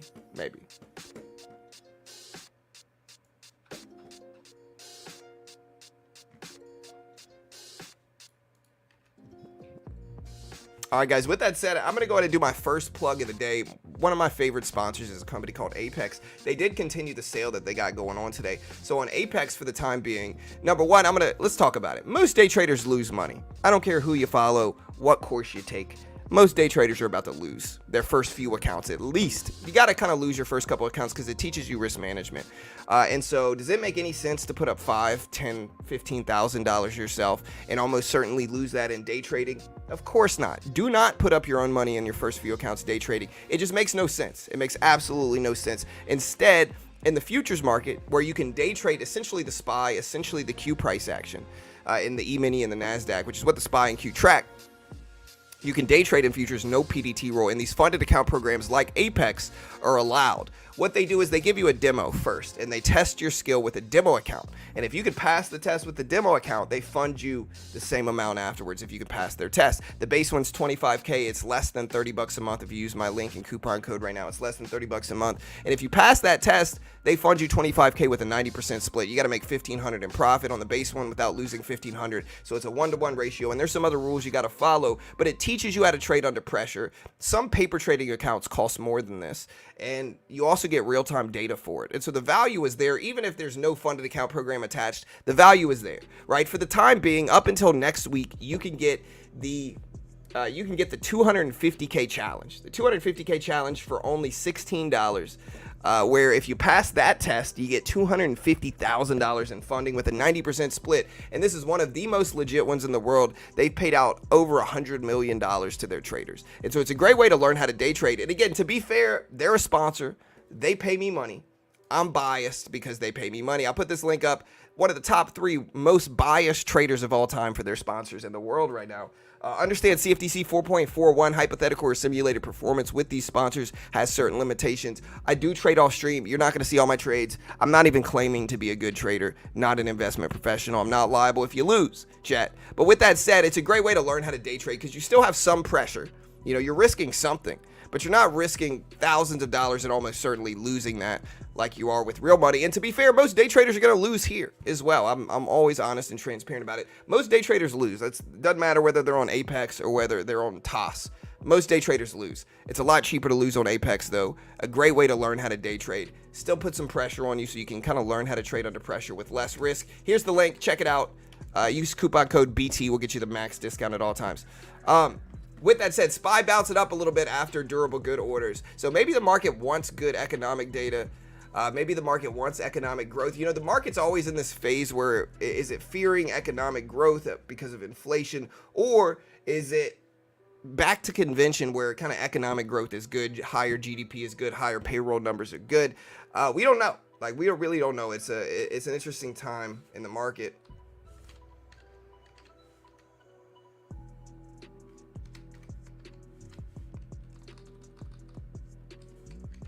All right, so we're going to get ready to day trade the opening bell as well.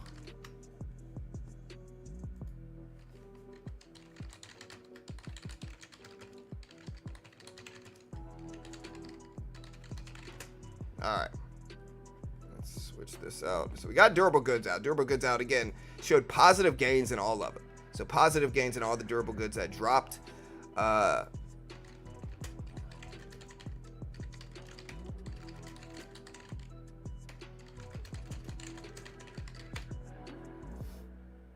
We got Nvidia out today. What else we got? All right. Look at the market start to pump up after durable good orders. And just to put this into perspective, durable good orders dropped here. And so, you know, it's no coincidence that durable good orders dropped here. Now the market's starting to surge up.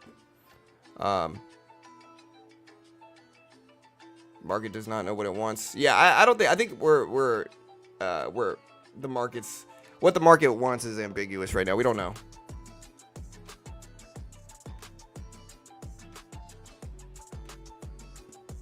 Yeah, it's $16. $16 for the first month. I think it goes up after that.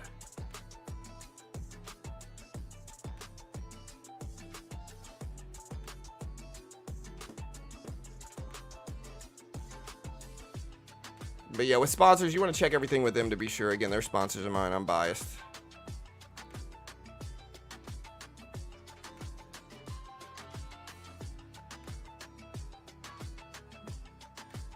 Yeah, definitely top 3 most biased traders ever in the world. Look at the market still surge. Nvidia still at 1050s. There's the Q pushing up as well.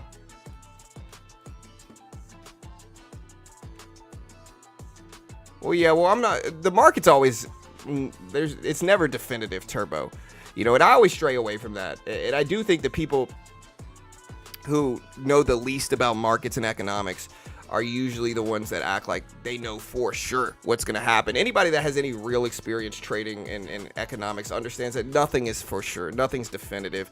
It's all probability based. And with that, nobody knows, right? I don't know if the market's going to go up, down, or sideways short term. The best we can do is look for, you know, edge and probabilities. In terms of economics, it's a very similar thing, right? Like in economics, nobody knows what the market wants. We don't know what the Federal Reserve is going to do.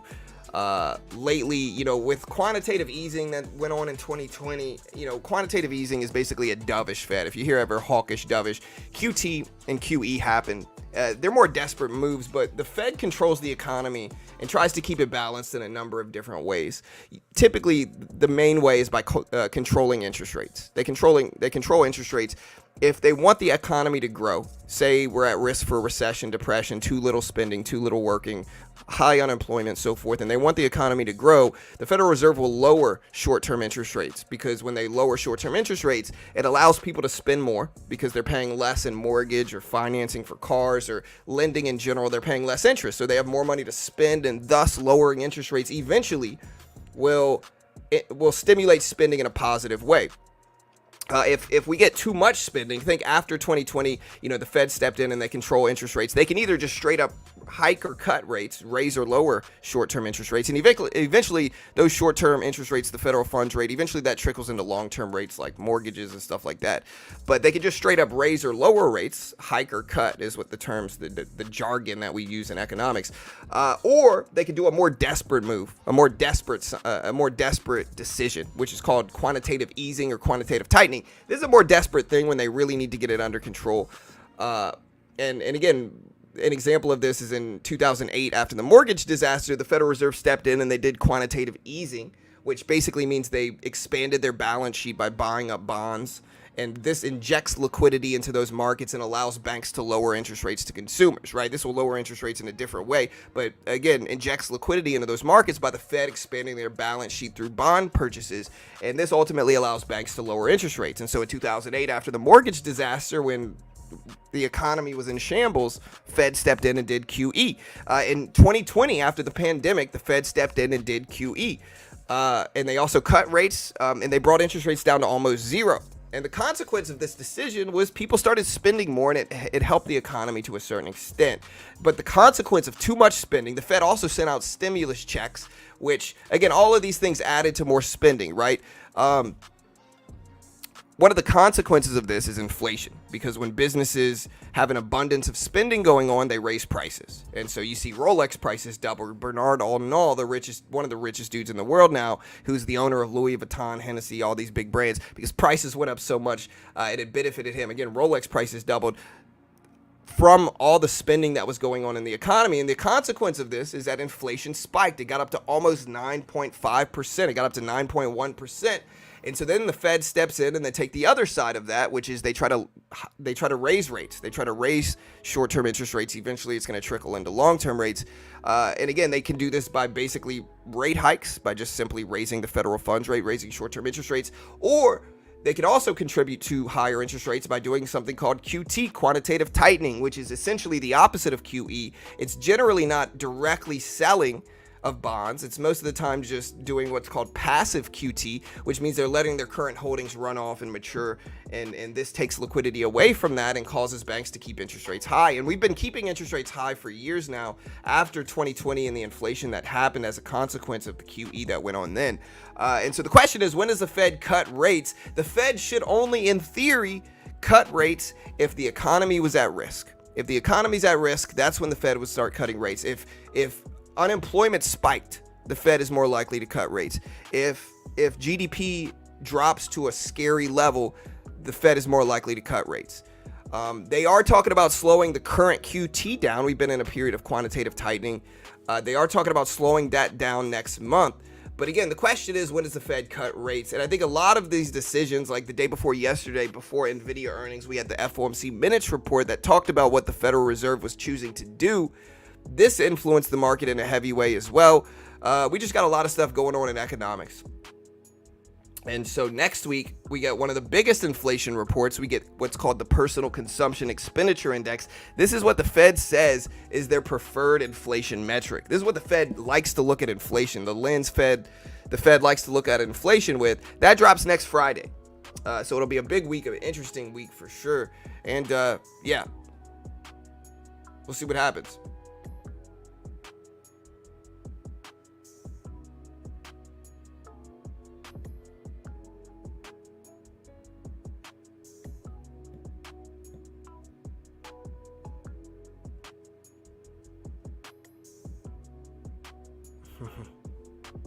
Yeah, it's also an election year. So again, you've got a lot of people that are predicting a market crash like every other week. It's also an election year, chat. And so generally speaking, in terms of probabilities, the market's going to do well, at least leading up to the election. That's generally pretty true in history and hindsight.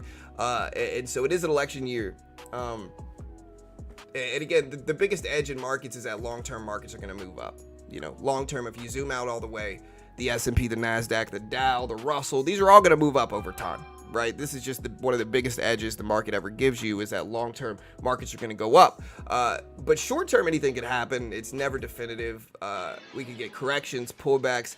Nvidia has been causing this latest big, massive run in markets. You know, Nvidia's pumping up to 1060s, over 1,000 for the first time in history. They are doing a 10-to-1 split, which means that they're going to turn a 1 to 10 split is what I should say. They are doing a 1 to 10 split, which means that they're going to take Nvidia's share price and they're going to make it 10 times smaller. So a share after this split is going to be about $104 a share instead of $1,048 a share.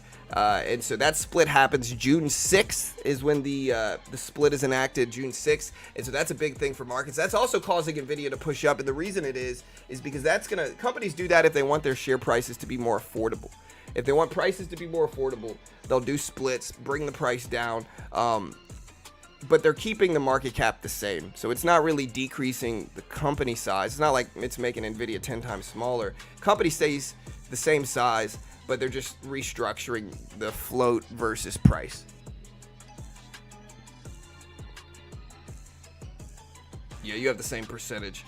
If you hold shares, right, after the split for Nvidia, every one share you hold is now going to be 10 shares. If you hold 100 shares, you're now going to have 1,000 shares. If you hold 1,000, you're now going to have 10,000. You know, that's the way it's going to work.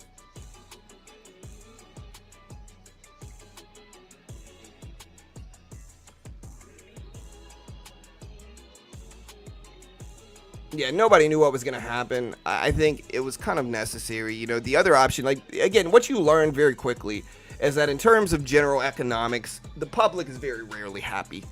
What I mean by this is, like, people get mad about the inflation that occurred in the past 2 or 3 years from the pandemic, right? People get mad about that. But if that didn't happen, the economy would have taken a much larger hit than it did. It would have taken much longer to bounce back from. We would have been in a much deeper recession or depression from 2020 than what originally happened. And so, you know, again, if the Fed has to step in and save the economy through quantitative easing, people are going to complain about the prices rising from the thriving economy that occurred from it. And the economy, you know, prices went up a lot. A lot of it had to do with shipping and stuff like that. But yeah,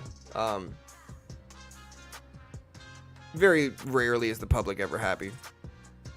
You know, again, if the Fed didn't step in, we would have been in a much deeper recession or depression. If the Fed did step in, people were going to complain about the inflation that occurred from it. So, again, the Fed's job is to keep it balanced. I'm not saying I agree with their decisions or anything like that. In my opinion, we should keep interest rates as high as long as possible. As high as we can for as long as possible. I think inflation has gotten bad, and prices don't actually go down very much, like ever. If we look at CPI over the last 5, 10, 20 years, if we look at a CPI graph over the last 20 years, you'll notice one thing, which is that prices don't actually go down. The best we can do with inflation is slow them down. And so again, we had a small little blip where prices literally went down in 2008, 2009. We also had this little baby dip in 2015. But again, very rarely do prices ever actually go down. The best we can do is slow inflation down to a 2% increase over time, over the year. And again, you can kind of see what I mean. In 2020, the Fed stepped in and they did QE. They brought interest rates down to almost zero. You can see 2020 starting here. This isn't interest rates, this is an inflation. And you can see the consequence of bringing interest rates down. Inflation spiked up almost 10%. And so then the Fed stepped in, started doing quantitative tightening. They started keeping interest rates high. And the consequence of this is inflation slowed. And then it's been kind of stagnant since 2022 or so, back and forth between 3 and 4%, which isn't terrible in everything. People are still struggling just because the prices that went up so much in that period of time. So it's not like inflation is terrible now, but people are still unhappy because food prices have gone up so much that people just aren't used to it.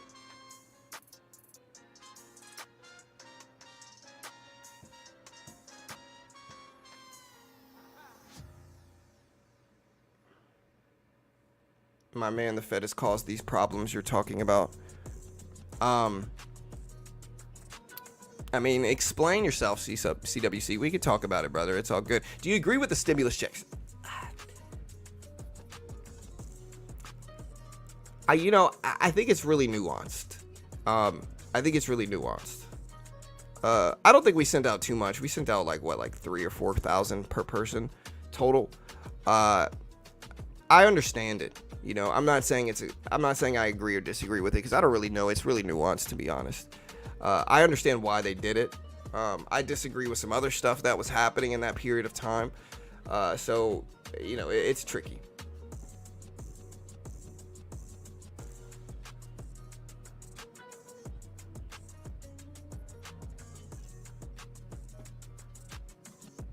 Yeah, for sure, Turbo. I mean, unemployment's been under 4% for the last few years. That's why I don't think we're in stagflation. People bring up stagflation, which is high inflation and high unemployment, but we're not there either yet. Inflation's not the best, but it's not horrible, and unemployment's relatively low, all things considered. You got a couple things going on. Mostly, it's an election year, and so one side's trying to make everything look like it's the worst it's ever been. And again, I think they accomplished that to a certain extent just based off of how many people are acting like it's the worst it could ever be, which it's not, of course. Inflation in the 80s was freaking 20% roughly. It's certainly not the worst it could ever be. But then you also have just the nuance of the last 5 years, which has kind of been a weird few years, pandemic, prices rising from the QE that went on and all the stuff that happened. It's just been an interesting time, macroeconomics wise. Q's pulling back a little bit. The SPY is still over 500, mostly consolidating this morning, but slightly green.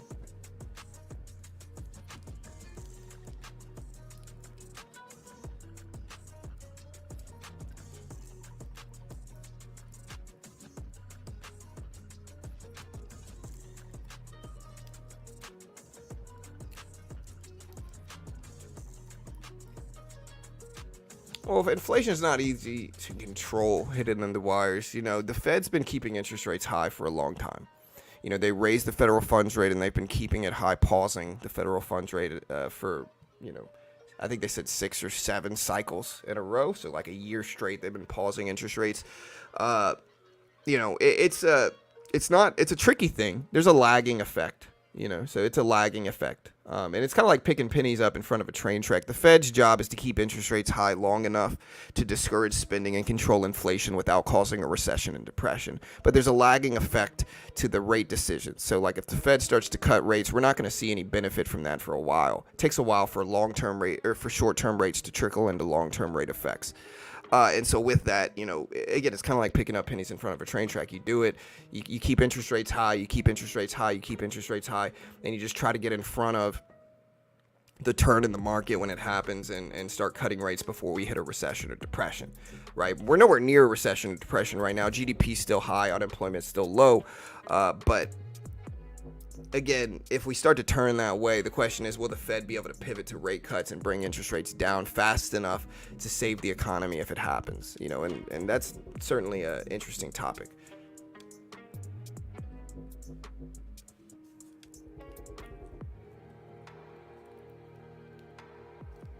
Okay, by printing money and giving out checks caused the inflation. Yeah, but again, CWC, I don't know if you missed my original point, but if they didn't do that, the economy would have gone into a deep recession or depression, right? I'm not saying the economy was all rosy during that period of time anyway, but again, what I said earlier is that people are going to complain regardless, right? If the Fed didn't do that, people would say, "Oh, the Fed's just standing by, letting the market crash. What are we paying these guys for?" That's what people would say, right? And so no matter what they do, people are going to be upset. If they do one thing, they're going to be upset about inflation. If they do the other, they're going to be upset about them not doing anything for a recession and depression. And so, yeah, it's a tough market. I'll say that.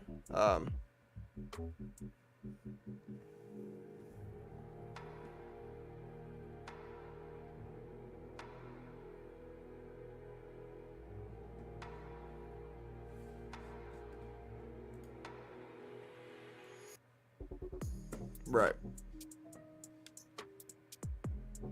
All right, guys. Nvidia at 1050s.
All right. So we do have Michigan sentiment.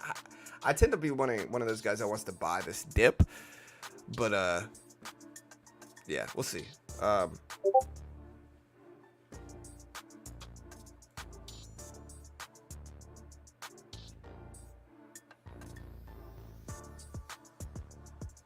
Yeah, but if they let it go into a depression, again, number one, it's subjective, right?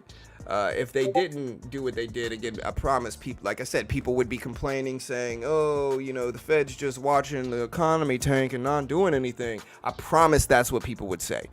And so, again, no matter what, people are going to be upset. And again, I think the other aspect of it is it's an election year, so one side's trying to make the other side look as bad as they can, and the other side's trying to make the other side look as bad as they can. That's the nature of politics, right? I try not to get too wrapped up in that stuff.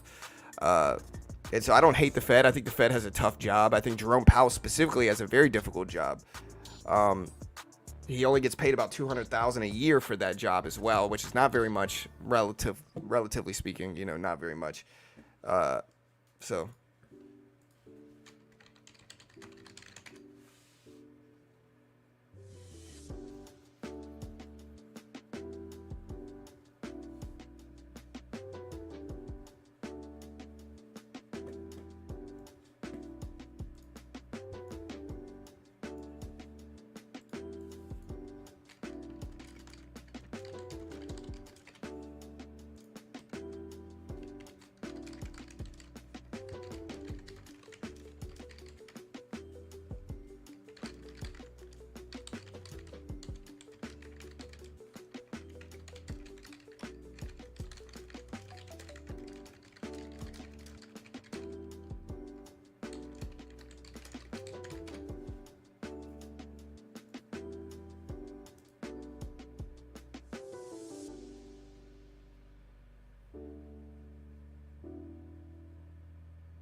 All right, chat.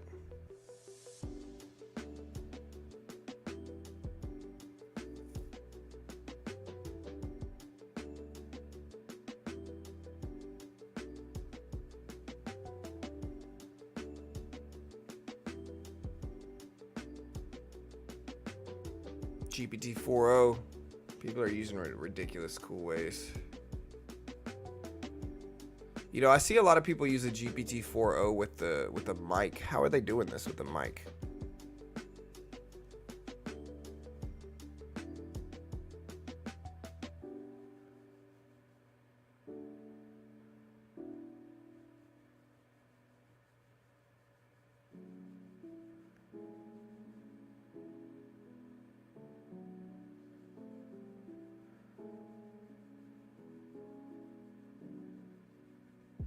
Yeah, the crazy part is that you can have GPT-4 form a simple sketch into a website and build the AI for you, which is crazy good. You could have it analyze data as well.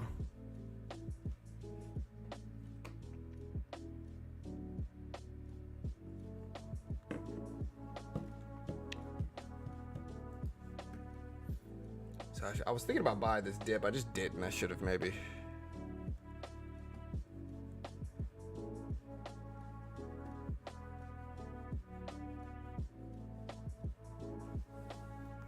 Makes $200,000 a year, but his net worth is $55 million. Yeah, but that's because he used to be an investment banker, son of Harold. So he used to be an investment banker.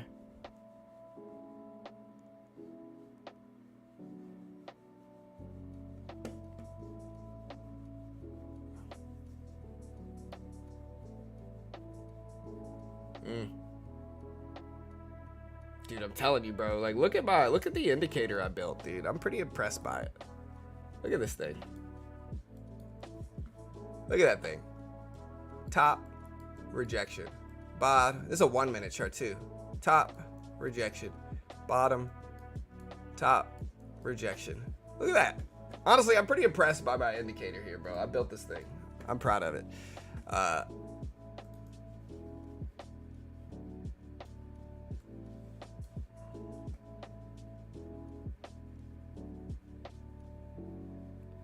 Yeah, a new Guardian Harris poll found that 56% of respondents said the economy is in a recession, while 55% said the economy is shrinking.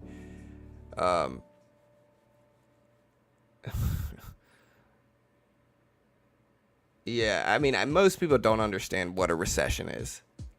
That's the truth of it. They have these buzzwords. They changed the definition, is what you'll hear them say. Again, this was years ago, regardless of what they did or not. Like, the economy's certainly not currently in a recession. You know, what people are actually upset about is not, like, recessions. What people are upset about is prices being too high, which is the opposite of a recession. It means too much spending is occurring.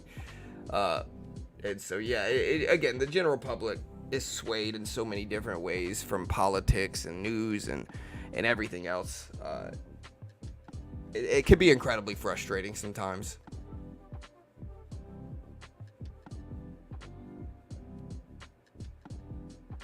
I'm using AI for sure, doctor. I'm saying I built it, but AI really helped me build it for sure. I gave it the logic of it, though. So the logic was my logic. I just had it coded the logic I gave it.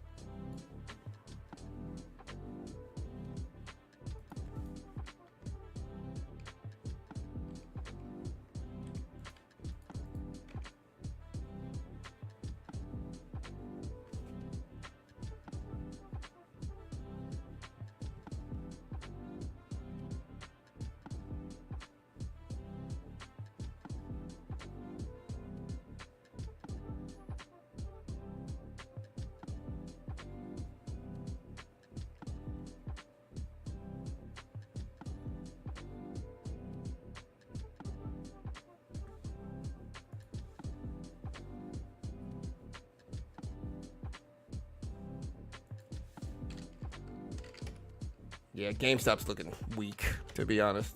We'll see if it pops up one day. AMC's been looking a little bit better, though. All right, guys. Today's the last day of the week. Again, y'all do me a favor, hit the subscribe button. I don't know if we're going to hit 140K today, but we're very close. Very close.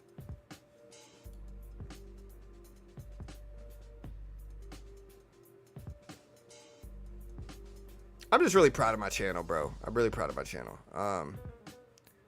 So, like, look, this is my channel the last 30 days.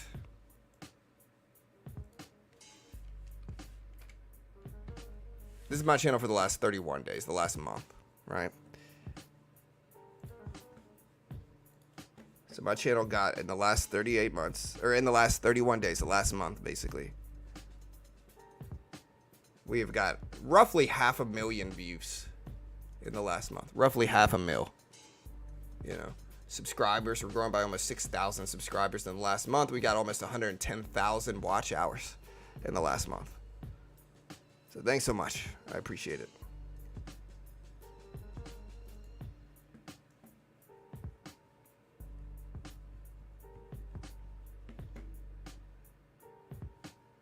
See, look at us bounce right at that volume weighted average price. Exactly off of the VWAP level. Hey, thanks, Rex. Hey, thanks, D's. GameStop good dip buy. Maybe. We'll see if it runs again one day. I don't know.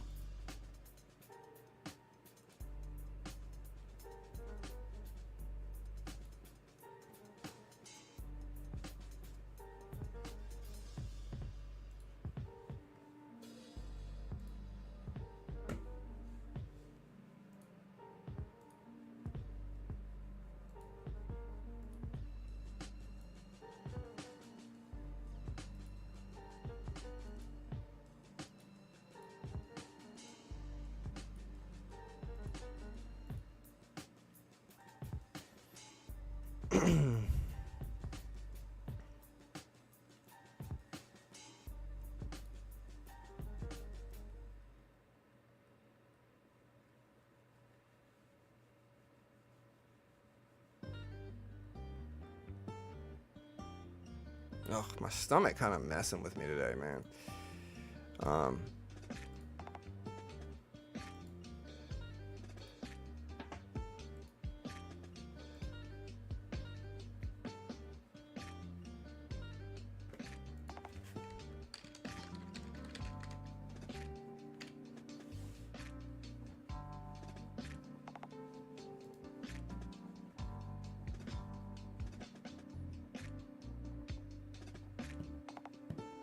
Nvidia dipping under the volume weighted average price. So this is the big level I can look at for Nvidia. It's right around 1040s. Previous closing price right at 1038s. That's a big spot, a big level. We'll see if it holds. SPY at 528 roughly, still dipping down. It's choppy and sideways leading into the opening bell. The Q at 455s. We had a lot of stuff dip down yesterday, and so in terms, just based off of extension, like Apple was gapping up a little bit today. Amazon's gapping up. Meta gapping up a little bit, Google gapping up a little bit. So a lot of blue chips and tech and gapping up some, especially AI stocks. So yeah.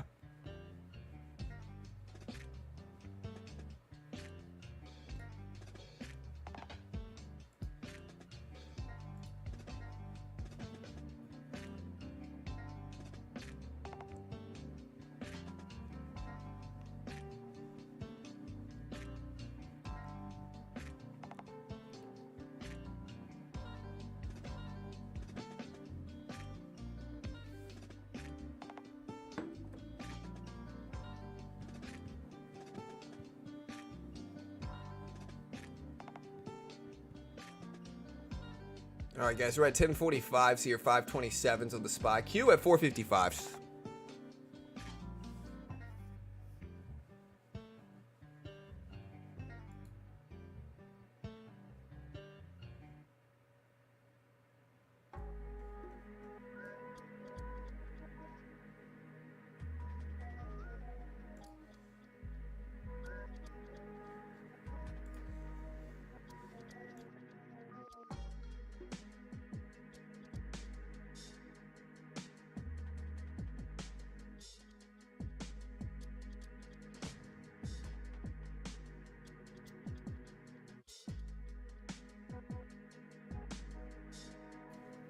What does that mean in money terms? If you don't mind saying, let you get 1 million views, how much do you make? I mean, we make. I'm not gonna be too specific. It usually causes just weirdness with people. Imagine if Powell popped at your channel. He would never. He's been doing a lot of public appearances though, so maybe that means something. You reap the harvest you have sown. Yeah. I like to think I'm providing a service. And again, I'm honest about it. Like, I certainly do this to make money. It's not a reasonable expectation to think that I wouldn't, though. Like, nobody's doing this out of the kindness of their heart, with very few exceptions. Almost everybody's doing this to make money. I'm providing a service, and I'd like to sleep good at night, and so I try to tell people the truth, regardless of whether it benefits me or not. And so anytime I plug anything like a sponsor, I always tell you they pay me money. I'm biased in their favor, back test it, confirm it with them. I try to tell people the truth, which is that most day traders lose. I don't sell a course myself. I don't sell my own service. I do have sponsors, but everything's free here. We don't charge a penny for any content. There's not going to be any paywalls behind content. And I really do cover economic data fast relative to everybody else. Like, we cover it quickly. It's one of the main reasons people tune in is because we get it fast. So I appreciate the love. It's been a fun few months of growth for sure.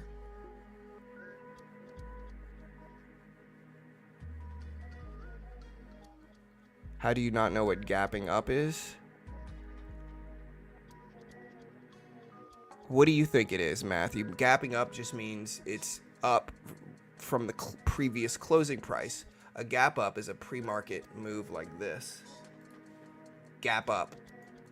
Gap down would be if we had extended hours trading. Let me find I don't know. What are some stocks that are gapping down?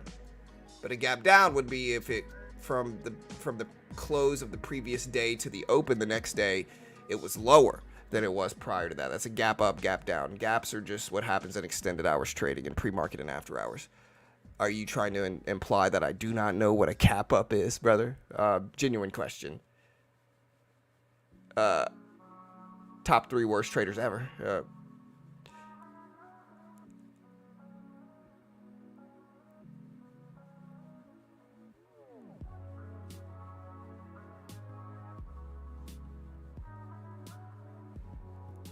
What do you think market is moving up?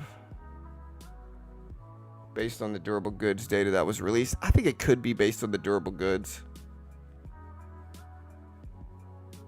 If somebody says, guys, if the market's gapping up today, that means that there's a gap between the previous closing price, the price it closed yesterday, and where it's at now. Gap up it means that there's a gap on the upside, and a gap down means there's a gap on the downside. Pump is super subjective term that could mean moving up, pumping down. Pump is just a subjective, description term. Gap just means if it's up from the previous day, it's a gap up. If it's down from the previous day, then it's a gap down. Previous day's closing price, that is.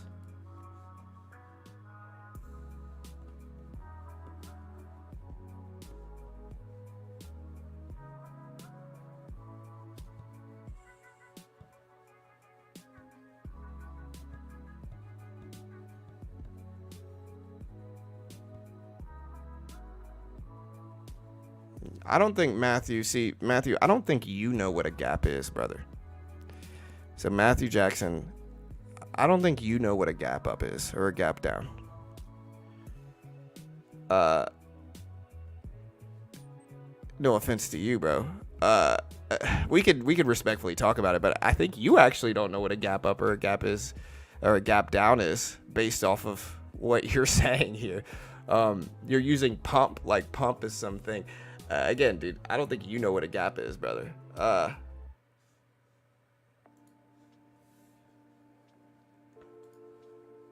not going to say Dunning-Kruger, but,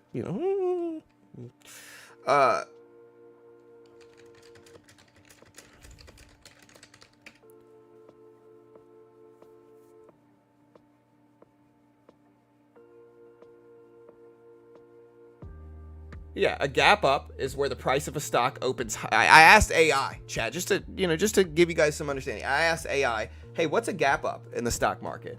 It says, quote, A gap in the stock market refers to a situation where the price of a stock opens higher than its closing price on the previous day. This creates a gap on the stock chart where there's no trading activity between the closing price of the previous day and the opening price of the current day. Yeah, so again, a gap is when a stock opens up higher than where it was the previous day.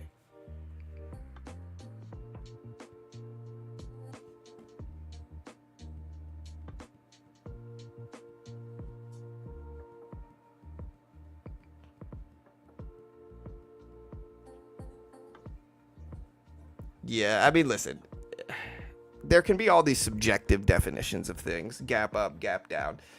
What it really means, guys, is that a stock is opening a higher relative to where it closed the previous day. That's all it means. It means it's up from where it closed. Now, I'm sure there's some people that define gap as having no price action in between, but usually that's insignificant. If we put a daily chart up, here's a gap, on Nvidia. A gap on Nvidia from the 22nd to the 23rd on a daily chart. If we put up a 1-minute chart,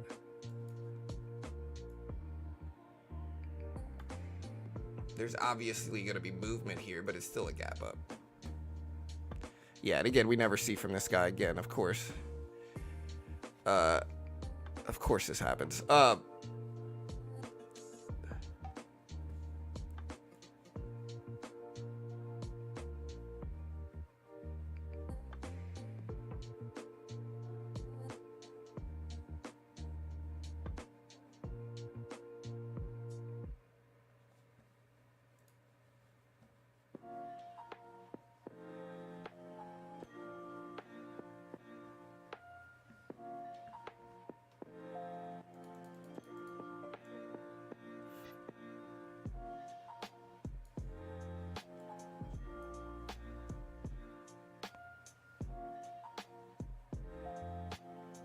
Yeah, gaps usually don't hold as well. Again, it depends on how big it is. GPS price. What is GPS? Oh, gap stock, yeah. I haven't seen a gap in a long time. Honestly, is Gap even still around? Because I haven't seen a Gap in a long time. Doesn't Gap own some other companies, though?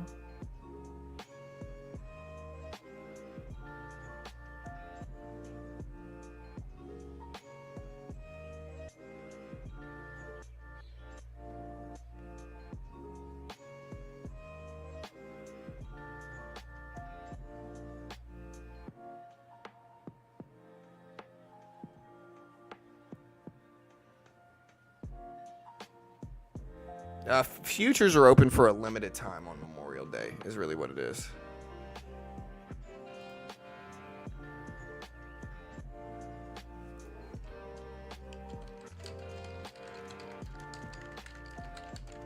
Yeah, so futures are open.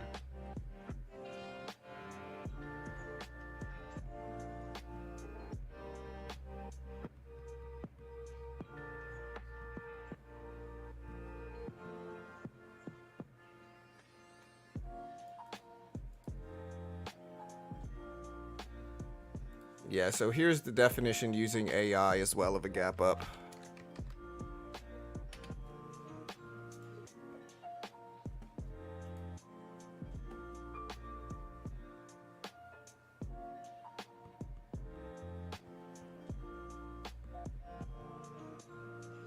No, I know GPS is the symbol, but I haven't seen one of these stores in a long time. Like, it's been a long time since I've seen any of these stores. Also, guys, if you haven't already, again, check out Apex. Apex is funded account program. Up until next Thursday, you can get the $16 $250,000 challenge, which if you pass it, it's only $16. If you lose it, you're out 16 whopping dollars. It's not the end of the world. If you pass it, you get $250K in funding with a 90% split. And if you make $10K after you're funded and you follow their rules, you get to keep 9 of it. They get to keep $1,000 since they're funding you that money. You also get to keep your first $25,000 in profit. There's no PDT in futures. You can day trade the S&P, the NASDAQ, what the SPY and Q track. Patterns are very similar to blue chips. And again, most day traders lose money. If you put up 5K yourself, you're probably about to lose 5K. If you put up 10K yourself, you're probably about to lose 10K. It makes no sense if you're new, especially, to put up $10,000 of your own money. Learn to day trade with the funded account program. You get real-time data. That value alone can be worth $16. And so you're still risking something, but it's noticeably less. And it's just a great way to learn how to day trade with less risk. Although they are a sponsor of mine, I'm biased. There's challenges from $25,000 in funding all the way to $300K. But again, the $16 one is the cheapest one right now, basically. You can use my coupon code BT if you want the max discount.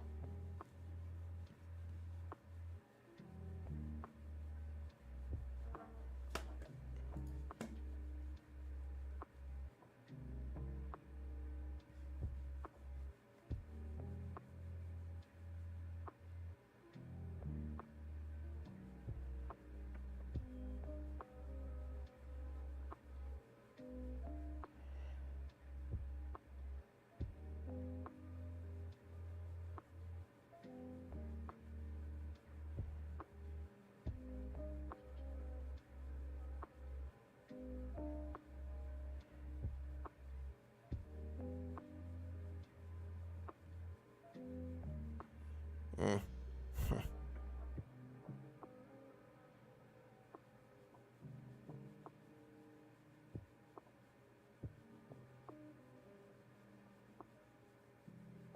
Yeah, on the Nvidia chart, it's very simple. Like, look,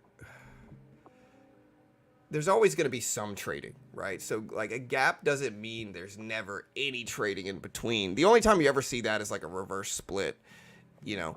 But, like, even if you want to see it that way, I can put up a daily chart and you'll see it that way, right? So, like, you could always look at some gaps here. Like, you could always find a gap. When I say things are gapping up, you know, again, people get really weird and jargony.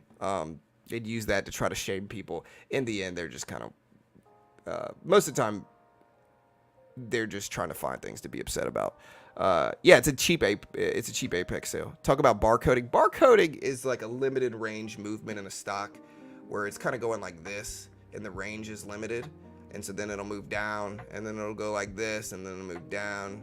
It'll go like this and then it might go up and then it's going like this. It's called barcoding. I'm trying to think of an example of barcoding. AMC maybe recently, prior to this run. Yeah, this is kind of what barcoding looks like. Let me zoom out prior to this run and show AMC. So AMC barcoding kind of looks like this. This is kind of what barcoding looks like, where the range is so sideways that it kind of looks like that. You can kind of see what I mean by that in this. Like, look.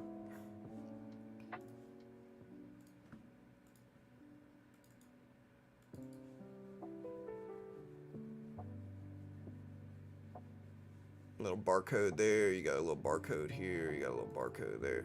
You see it looks like a barcode. That's why they call it that.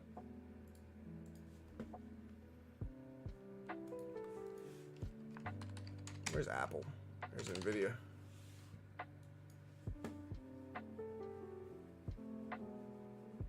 SoFi.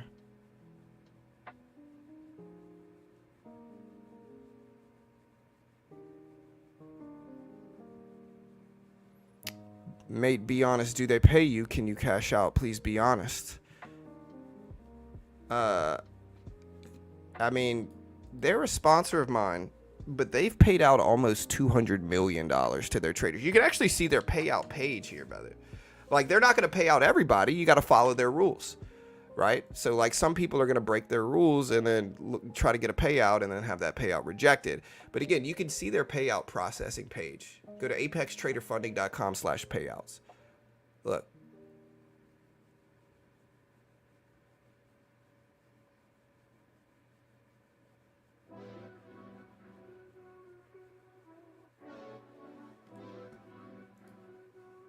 So again, you can keep going back here and see all the payouts that they're processing. And we're still on May 20th. So these are all the payouts they're processing. Still on May 20th.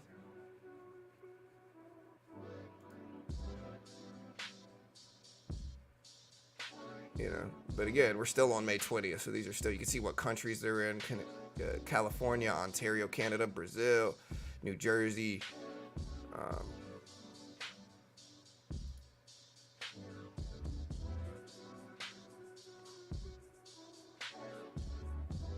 you know. And again, you can keep tracking it. Now we're on the 19th, so yeah.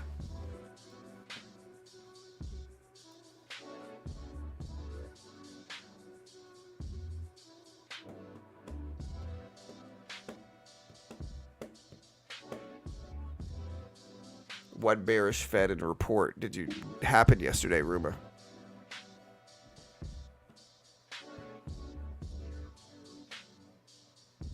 Correct. Cool.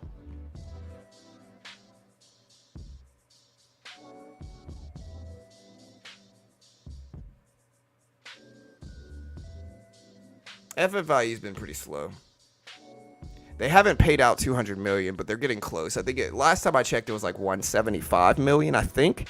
I checked this with them, but I'm pretty sure it's close to 175 million. But again, confirm it with them. They're a sponsor. I'm biased. They pay me money, you know.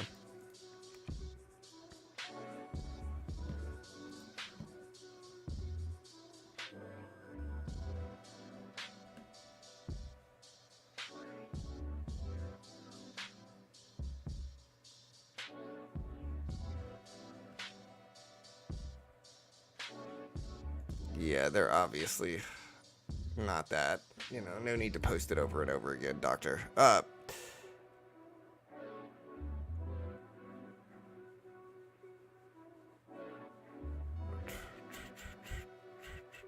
Fed bearish report on Wednesday.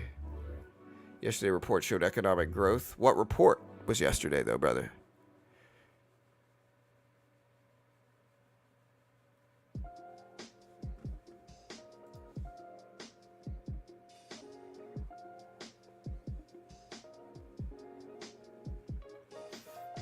Yeah, I mean, I think most day traders lose money. And so you're going to have people that get mad about losing day trading. But most day traders lose, right? Like, that's just, it doesn't matter where they go, whether they're on Apex or somewhere else. It's a lot cheaper to lose on Apex. Great way to learn. Kind of, you got to think of it like a simulation. Like, you're trying to learn how to trade on a simulation. And if you can pass the test and get paid, great. If not, you're learning how to trade and risking less, but still having similar amounts of pressure. And I think that's a powerful thing. A powerful thing.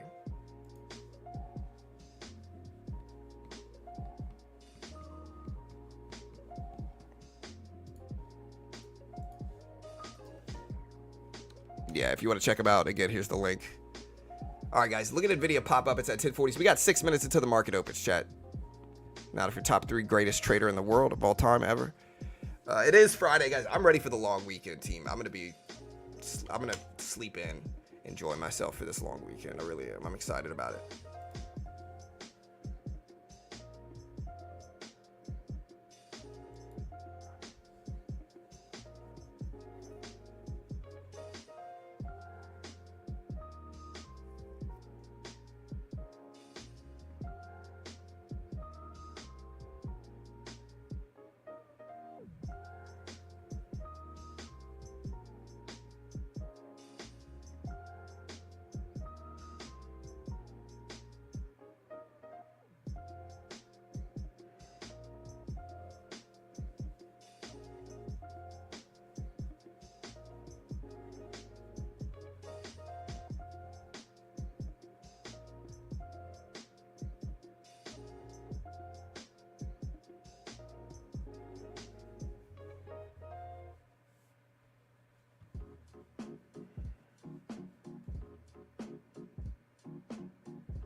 All right, so when Nvidia broke over the 200 EMA VWAP level, it's now pulling back a little bit here.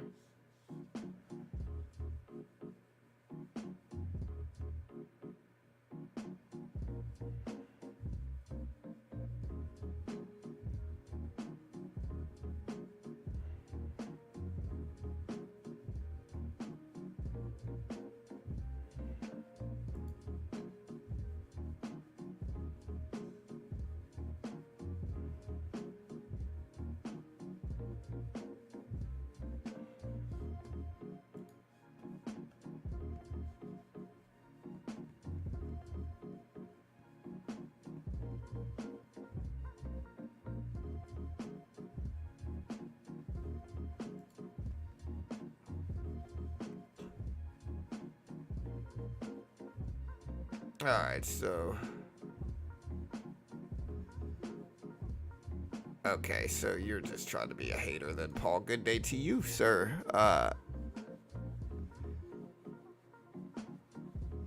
Yeah, I mean, listen. Most day traders lose as part of it. Anyways. Shopify breaking down a little bit. I'm in Shopify. I don't love to see it. I am green on the day, though. Specifically from Nvidia. Mostly from Nvidia. Also, Tesla's been up the last couple days. It dipped. Actually, Tesla dipped a few days ago. It's up to 175s now, though. So it dipped yesterday, back up today.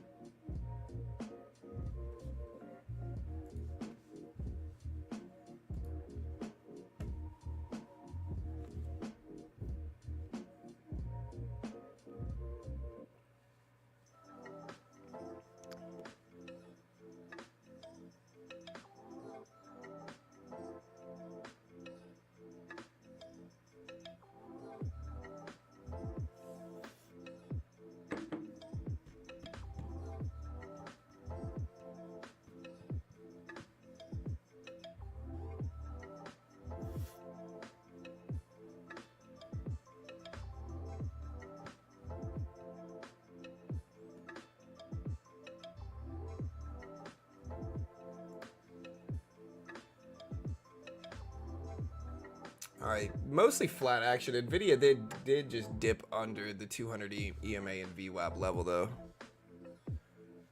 The closing price is here.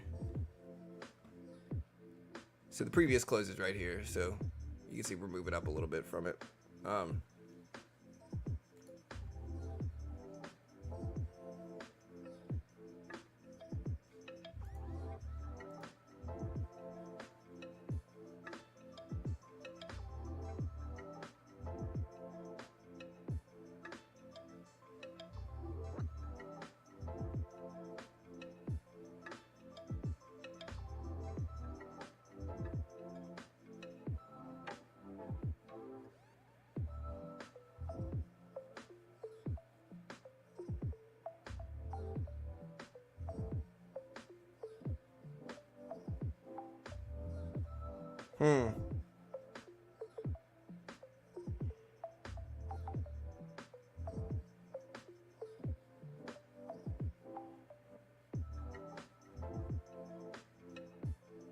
Are people really getting 3+ gigabits of internet?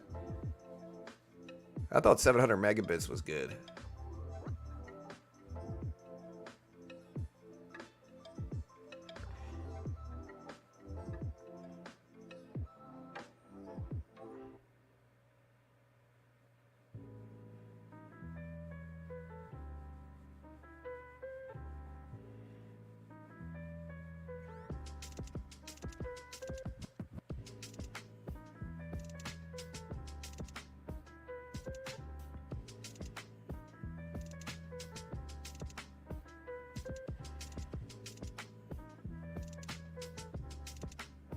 All right, Chad, here's the opening bell.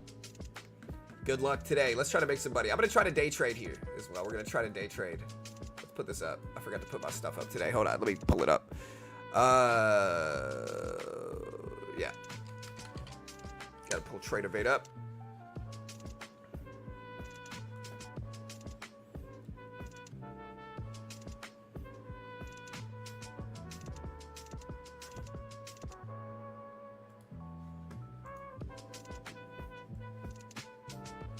I'm going to try to be as patient as I can, though.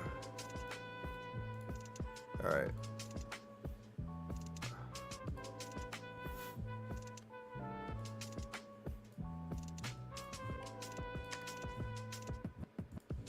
All right, guys. We are here. Let's day trade some. This is a 50K funded account on Apex. Let's let the first opening couple minutes play out first. See what we get.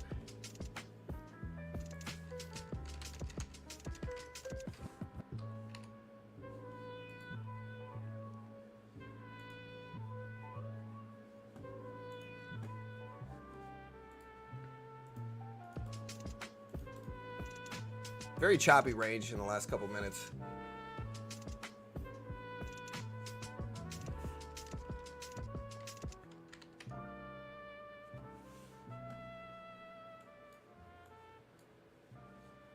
We got a flat open so far, chat. A flat open so far.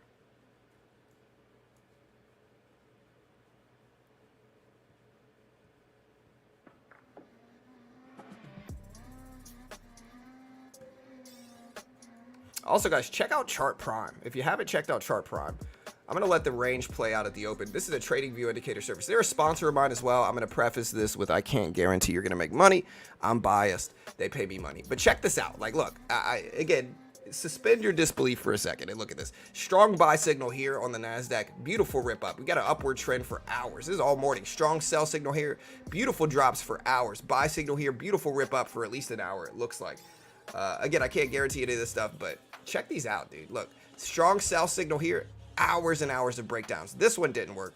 Sell signal here, at least a few hours of breakdowns. Strong buy signal here, beautiful follow through. Sell signal here, drop. So again, that's the last couple days, I think.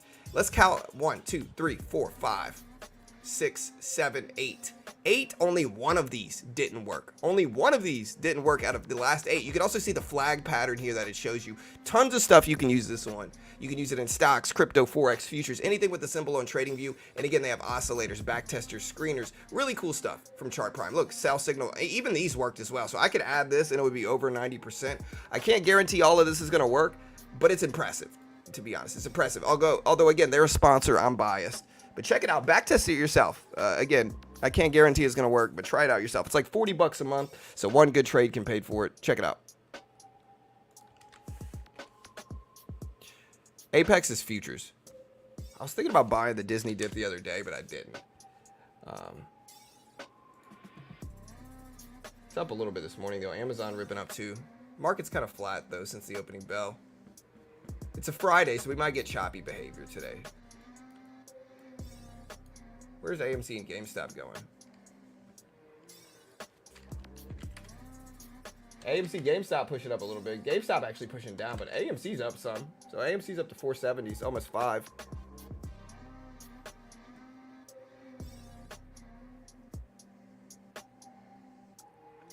All right, so a choppy open.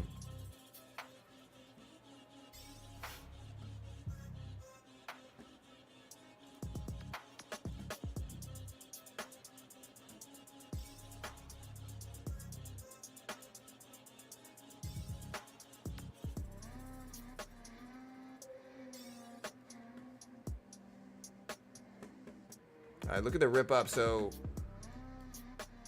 market's heading up a little bit after choppiness.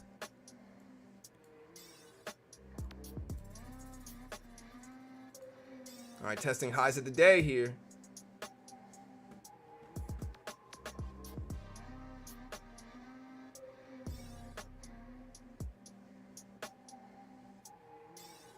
All right, market just broke highs of the day. SPY up, Q up. Nvidia testing higher, bouncing right at that previous close.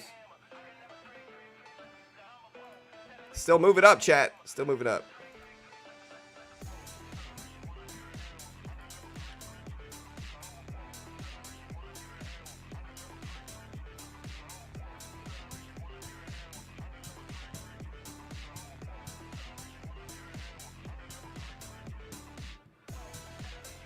I think it's Thursday, doctor.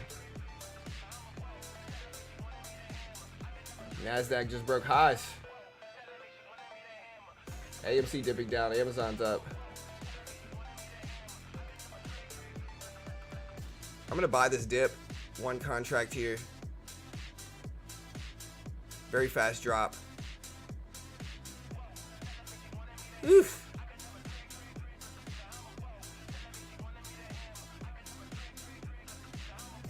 All right, we're kind of chopping back and forth. I'm gonna add one contract to this. See if it retraces back up and consolidates, get some wings. All right, we're gonna take half off there just to protect the trade. Now we're actually green. All right, so we just made $30. Kind of an emotional trade though, very, very volatile trade. It just dropped so much so quickly, but it looked like a cup and handle, which is why I attacked it. So we made a little bit. We're up $30. We'll see if we get some good action now moving forward. I like the upward direction, but who knows what it's gonna do here. It is a Friday.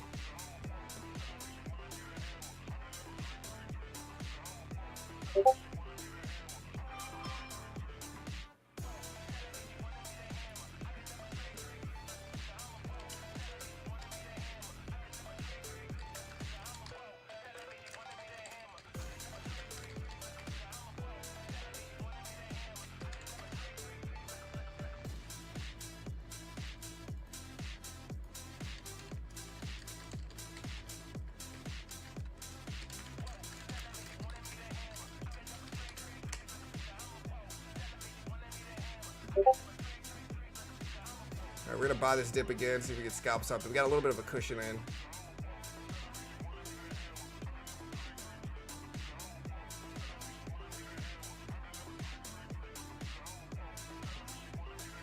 Yeah, these drops are too risky, so we're going to cut that. Is Waller speaking? That might be causing some volatility. All right, so yeah, Fed Waller says U.S. financing pressures may contribute to a climb in longer-run neutral rate in coming years.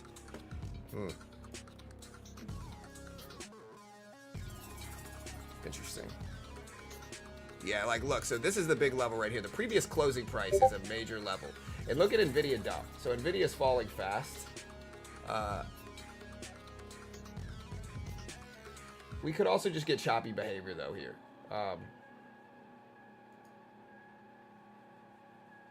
So just be careful, guys. Hey, look at this. Let me put this up. Nvidia under the previous closing price, well underneath it.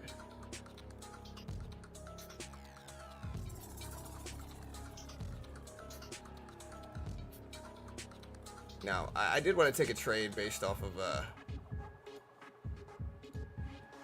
this breakdown here. Yeah, we do have consumer sentiment at 10, but it's not really a major, like, big release. Like, Michigan consumer sentiment's not really that big. It might move it a little bit, but I don't know. I don't think it's enough to cause choppiness leading up to it or anything like that. I mean, define good, Techno. He said how much can be a good return.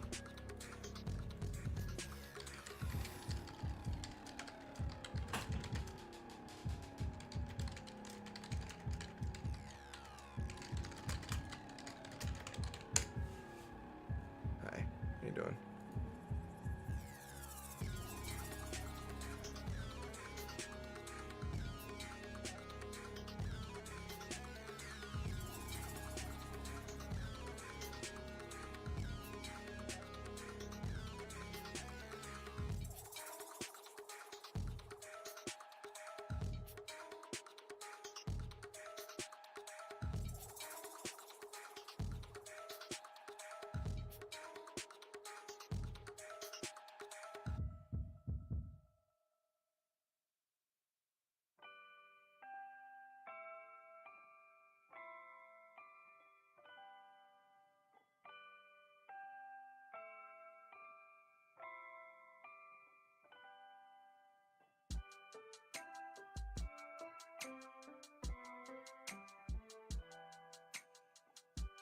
All right, guys. So market's testing the bottom of the range.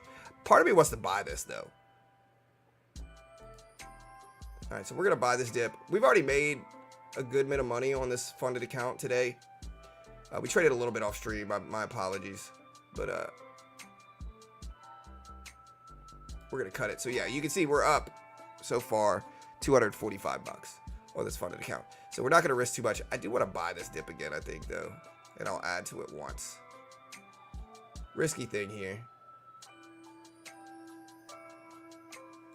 All right, we took half off, locked it in. See if we get a bounce. We got a lot of room to let this ride up, too. All right, I'll just take that. So we are up 355 on the day now. Kind of attacking that choppy range. I figured we were going to start bouncing back eventually. Yeah, we do have Michigan consumer sentiment in 10 minutes, but it's not a big release. Like, it's a 2-star insignificant release for the most part.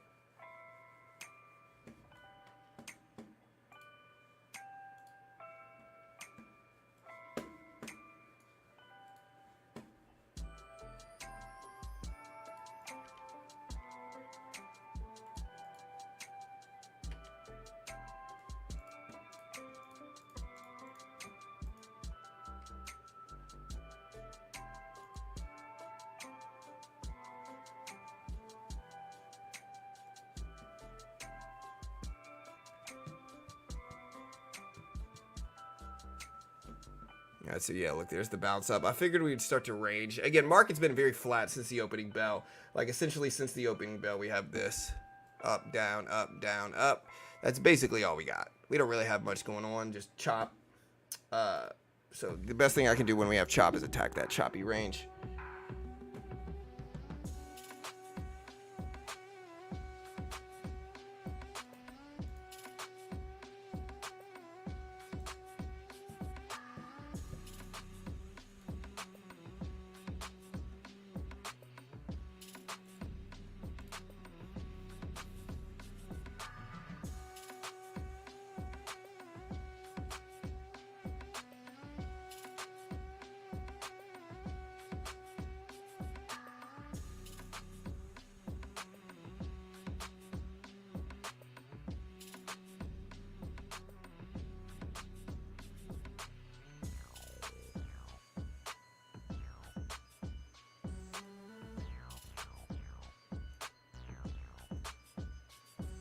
Yeah, there's the move up.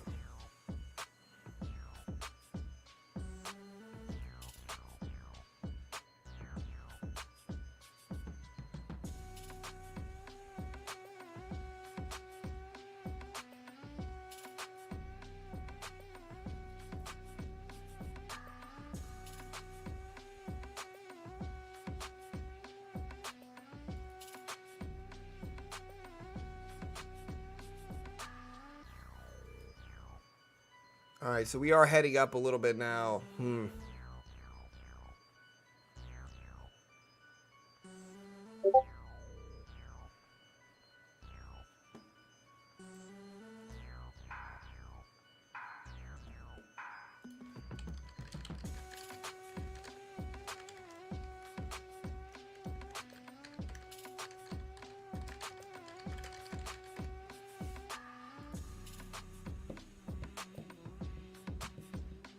Yeah, I mean, market's flat right now. Market's flat.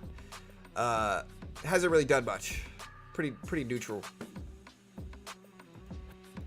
We're trading, but we're kind of trying to be patient and wait for some stuff to give me some good, you know.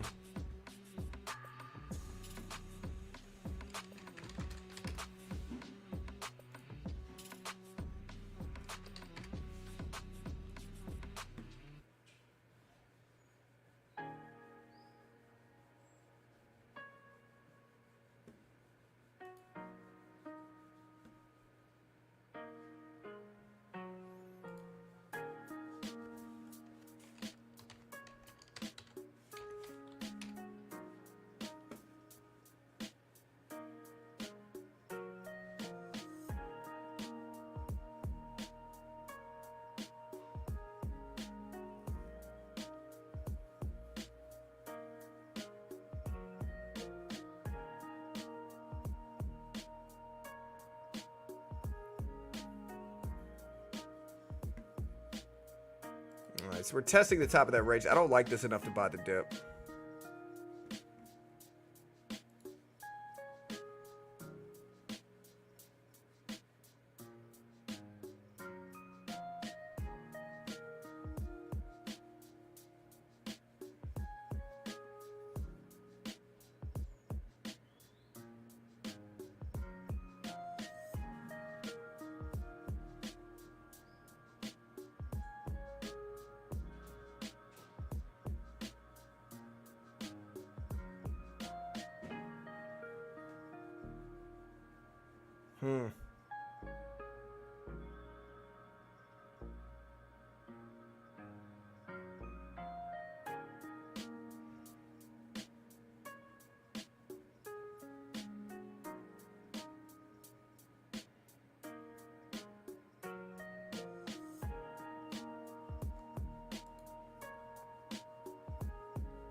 The internet always wins. AMC up to 474s right now.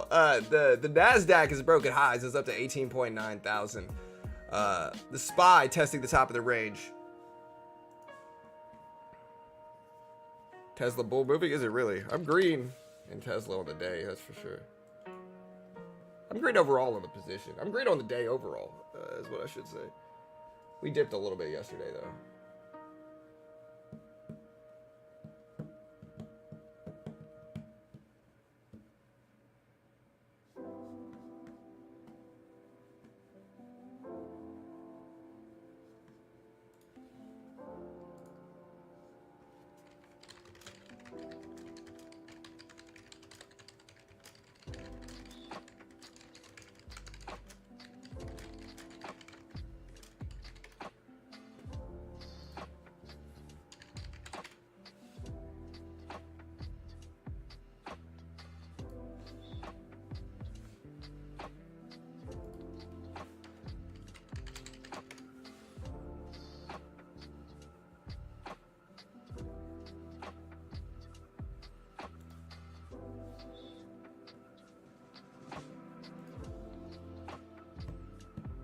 How do you determine the bottom job volume or any other indicators? So I just looked at the range. It's very simple. Up, down, up, down. You know, you got this range leading into this, and so if the stock price has gone like this, when it gets here, a logical assumption is that we're gonna move back up. You know, now we might eventually break that range. Like breaking that range does and can happen, but yeah.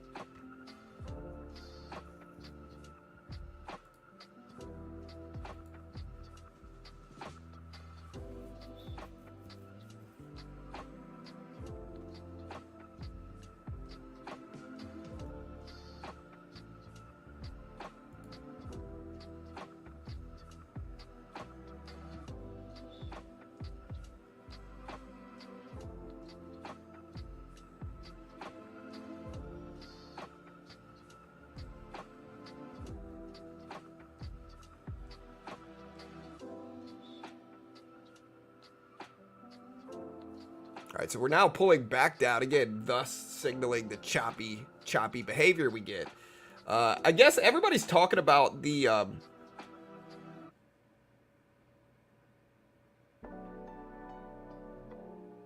right, so the Taiwan Defense Ministry says 62 Chinese aircrafts and 27 ships involved in drills around Taiwan on Friday.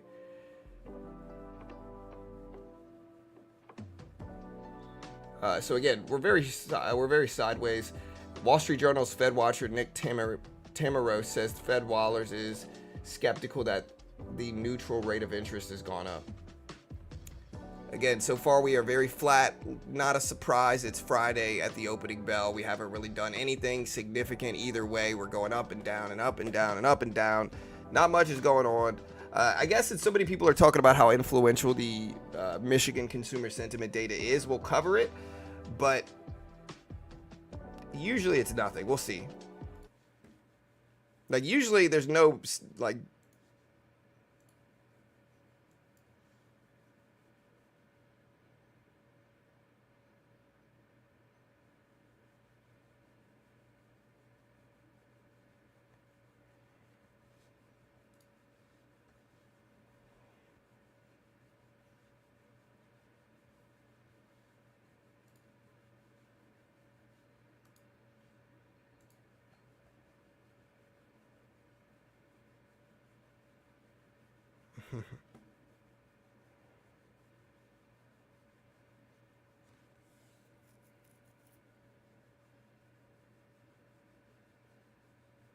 all right, so we're testing the bottom of the range now, chat. Not really much has happened since the opening bell. Let me put the music back on. Yeah, so we also have inflation expectations. This looks like a weaker breakdown, so maybe we'll start to break down here. I might short this. Okay, maybe not. I'll try it. We got a big enough cushion to where we can do this with little to no risk.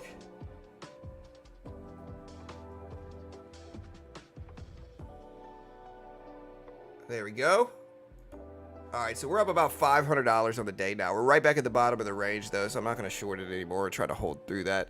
We have about 9 minutes until the Michigan inflation expectations consumer sentiment data comes out, and the market is basically chopped up and down since the opening bell here, guys, since the opening bell.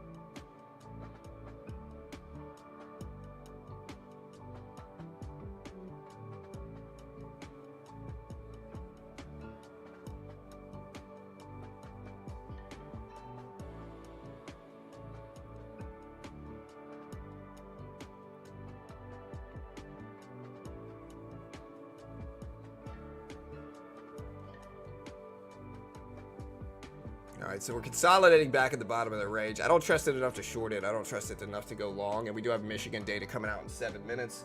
So we'll see what that looks like.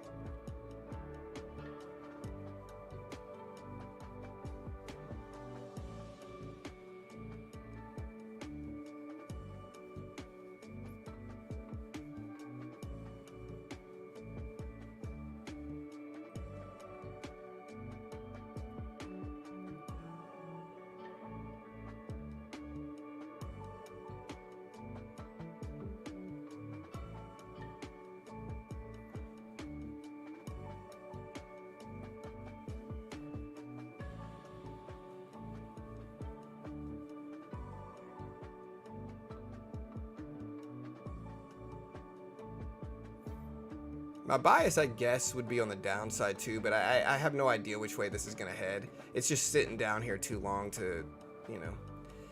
But also, I think a lot of it is based off of what Nvidia specifically does. And so if Nvidia starts to fight its way back up to the 200 EMA, this could bounce too. So let's watch Nvidia to get a gauge. If Nvidia starts dipping down under this, this could also drop with it. And yeah, there's the downside move. So when you're right, you're right. Again, we mostly had choppy behavior though since the opening bell, and the markets are still actually green on the day, most of them at least. Tesla's kind of helping push higher, and Nvidia's helping push lower. Nvidia's a little bit more influential currently, but yeah, the SPY's still green on the day, the Q's still green. Just been kind of flat. The Michigan data in about 6 minutes might affect it though.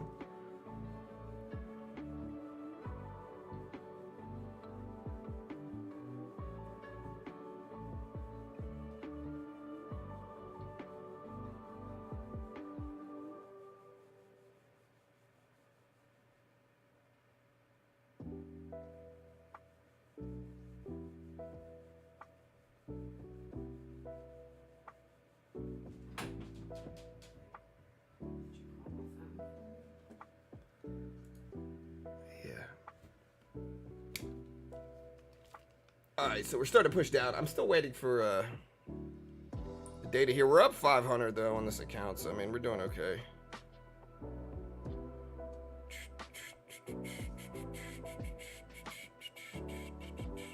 QQQ is actually more sideways. Yeah, 1095 Nvidia or 1025 Nvidia might be a level. It's right. It came back down to around 1030.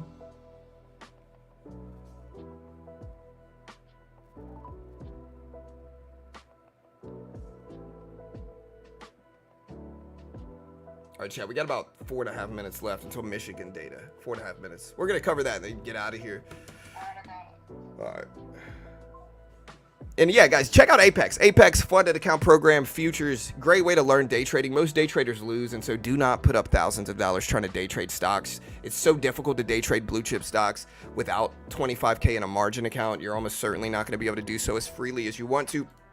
The futures market has no PDT rule. The easiest way to get your feet wet in there is to try Apex right now. Base package is only like 20 something bucks, I think, right now. You can get the 250K challenge, which is one of the highest ones, for only $16 right now. Great way to learn how to day trade. If you lose, it's not the end of the world, but if you pass it, you get tons of funding. Great way to learn. They're a sponsor though. I'm biased. They pay me money. And so, but yeah, check them out. This will be the last plug I do for them today. The sale continues though. So that's always good news. And again, now the market's consolidating here. Understand CFTC 4.41, all that good stuff. Market's starting to bounce back. We got 3 minutes left, chat. 3 minutes left. Sideways market leading into this report. Maybe this report is influential. I don't know. A lot of people have been saying it is, but yeah.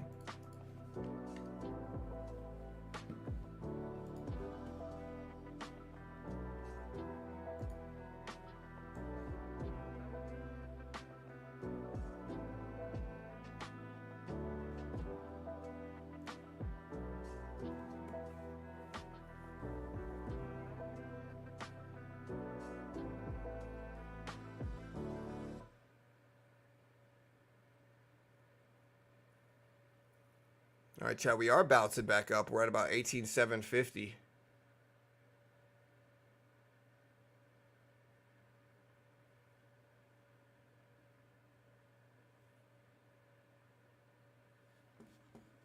Here we go. Here's the report going live in about 2.5 minutes. Yeah, it moves sometimes, but not all the time, and it's certainly not the biggest, most influential report.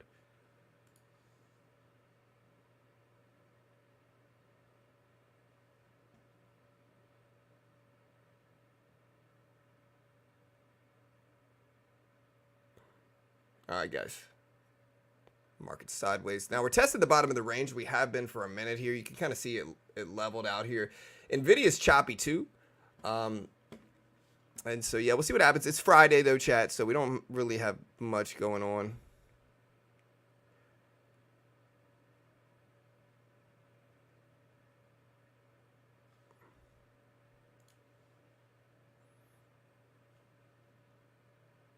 All right, guys. Testing the bottom of the range.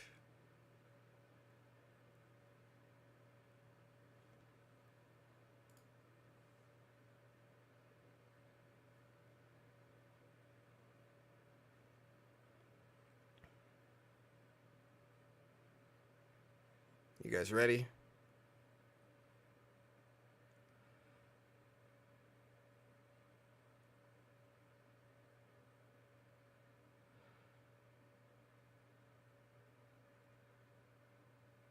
One minute left, guys. Roughly 1 minute left. Is that the end of the music?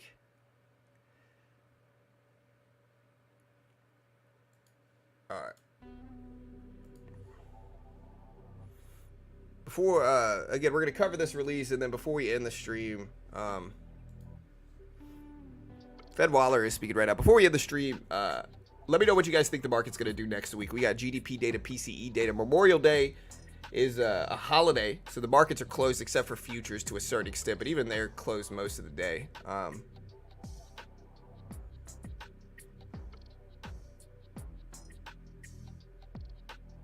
right, guys, 20 seconds, 20 seconds.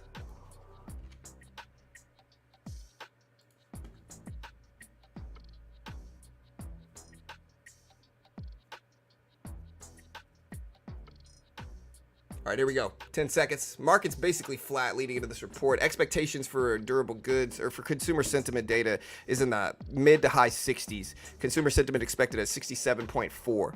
And here we go.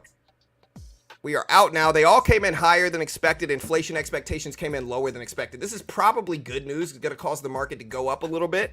Again, inflation expectations came in low at 3.3 versus 3.5 and 3% versus 3.1%. And consumer expectations and sentiment and conditions all came in higher than expected. Again, probably going to make the market bounce up a little bit. And it did have a pretty big reaction to this report, surprisingly enough. It's actually a pretty big reaction. I wasn't expecting the market to respond this much to Michigan consumer sentiment data, but the chat was right.